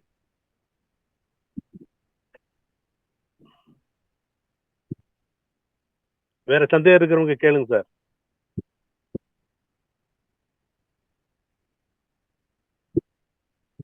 ஹலோ ஐயா, நன்றி. ஆல்மோஸ்ட் கொஸ்டின் செஷன் நிறைவுக்கு வந்துருச்சு. மக்கள் சந்தேகங்கள் யூடியூப்லயும் சந்தேகங்கள் எதுவும் இல்லை. மக்கள் எல்லாரும் அவங்களுடைய சந்தேகங்களை கேட்டாங்க. நல்லதுங்க. நீங்க நிறைவா ஏதாவது சொல்றேன்னா சொன்னீங்கன்னா நம்ம நிகழ்வை பூர்த்தி பண்ணிக்கலாங்க. எனக்கு ரொம்ப இப்ப என்ன சந்தோஷம்னு பாத்தீங்கன்னா, இப்ப நேற்று பேசுறப்ப சொன்னீங்க பாத்தீங்களா, நம்ம சென்னையில வந்து அந்த மாணவர்களுக்கு வந்து ஜோதிடத்தை படிச்சுக்கிற முடியுது, ஆனா பலன் சொல்றப்ப ரொம்ப திணறாங்க. அதுக்கு ஒரு நேரடி வகுப்பு மாதிரி ஏற்பாடு பண்ணணும்னு சொன்னீங்க. ஆமாங்க. அதுக்கு மாணவர்கள் நல்லபடியா வந்தாங்கன்னா நல்லபடியா செய்யலாம். உங்களுடைய நோக்கம், உங்களுடைய எதிர்பார்ப்பு நிறைவேறுங்க. நன்றிங்க, நன்றி. அதுக்கு மாணவர்களுடைய அது என்ன சொல்றது, அவங்கள்ட்ட அந்த ஸ்பிரிட் இருக்கணும். நிச்சயமா, நிச்சயமா. இப்ப நானு தங்கவேல் சாரு, கோட்டை இப்ப எவ்வளவு பெரிய பெரிய ஆளுங்களோட 35 வருட உழைப்பு அவங்களுக்கு வந்து 2 நாள் 3 நாள்ல கொடுத்துட முடியும். ரைட்டுங்க, உண்மைதாங்க. நல்லபடியா செய்யலாம் சார். சரிங்க, சரிங்க. ஓம் முருகநாதன் சாரு, நம்ம தனியாச்சலம் நாளைக்கு அவங்க தான் வராங்க. நாளைக்கு ஓம் முருகநாதன் ஐயாவும் நம்ம மாரியம்மன் பஞ்சாங்கம் மாரியம்மன் அவருக்கெல்லாம் என்னைய விட இன்னும் பிராங்கா இருப்பாரு. ஆமாங்க, சரிங்க.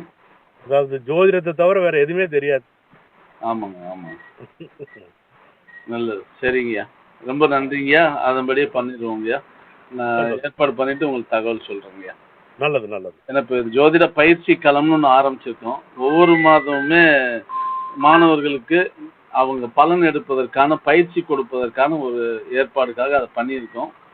அது கட்டணம் ரொம்ப கூடுதலாக இருந்து அதனால வர இயலாமல் ஆயிடக்கூடாதுங்கிறதுனால அந்த உணவு, ஸ்டேஷனரி இந்த செலவினங்களுக்கான கட்டணத்தை மட்டுமே பெற்றுட்டு அந்த வகுப்புக்கு ஏற்பாடு பண்ணியிருக்கோம். நாளைக்கு தான் அதனுடைய முதல் வகுப்பு. ஓம் உலகநாதன் ஐயா அங்கே வரவங்களுடைய கட்டணத்தை போட்டு எப்படி பலன் கணிக்கிறதுங்கிறத சொல்ல போகிறாங்க. மதியத்துக்கு மேலே நம்ம மதிப்பிற்கு பூம்புகார் சீனிவாசன் ஐயா வந்து பஞ்சாங்க நுணுக்கங்கள் பற்றி பேசுகிறாங்க. ஸோ அடுத்தடுத்த வகுப்புகள் நீங்களும் இதில் பங்கெடுத்து வகுப்பு எடுக்கணுன்ற வேண்டுகோளையும் இந்த சந்தர்ப்பத்தில் வச்சுக்கிறேங்க. நல்லது, நல்லபடியா செஞ்சு தரணும். சரிங்க, ரொம்ப நன்றிங்கய்யா. அன்பர்கள் இதுகாரும் நிகழ்ச்சியில் பங்கேற்று நமக்கு கிடைத்த இந்த ஜோதிட ஞானத்தை பெற்று பயன்பெற வேண்டும் என்று கேட்டுக்கிறேன். மீண்டும் அடுத்த வாரம், ஏன்னா ஐயா பயணத்தில் இருக்காங்க. எனக்கு தெரியும் இந்த வழக்கமாக இந்த 2 மணி நேர செஷனுங்கிறது ஐயா கொடுக்கக்கூடிய விஷயங்களுக்கு அது வந்து ஒரு ரொம்ப குறைந்த நேரம் தான். அவங்க விஷயம் கொடுத்தா பேசிக்கிட்டே இருப்பாங்க. பயணத்தில் இருக்காங்க. இந்த நேரத்துல இடையூறு பண்றது நமக்குமே அது அவ்வளவு தோதான விஷயமா இல்லை. அதனால இவ்வளவு நேரம் டிராவல்ல இருந்துட்டு ஐயா இப்படி ஒரு சிறப்பான விஷயத்தை எடுத்து கொடுத்ததுக்கு ஸ்டார் அகாடமியின் சார்பில் உங்கள் அனைவரின் சார்பிலும் மதிப்பிற்குரிய அருள்வேல் ஐயா அவர்களுக்கு நன்றியையும் வணக்கத்தையும் தெரிவித்துக் கொள்கிறோம். மீண்டும் அடுத்த வாரம் இதே போன்றதொரு மற்றொரு நிகழ்ச்சியில் சந்திப்போம். நன்றி, வணக்கம். வணக்கம் ஐயா.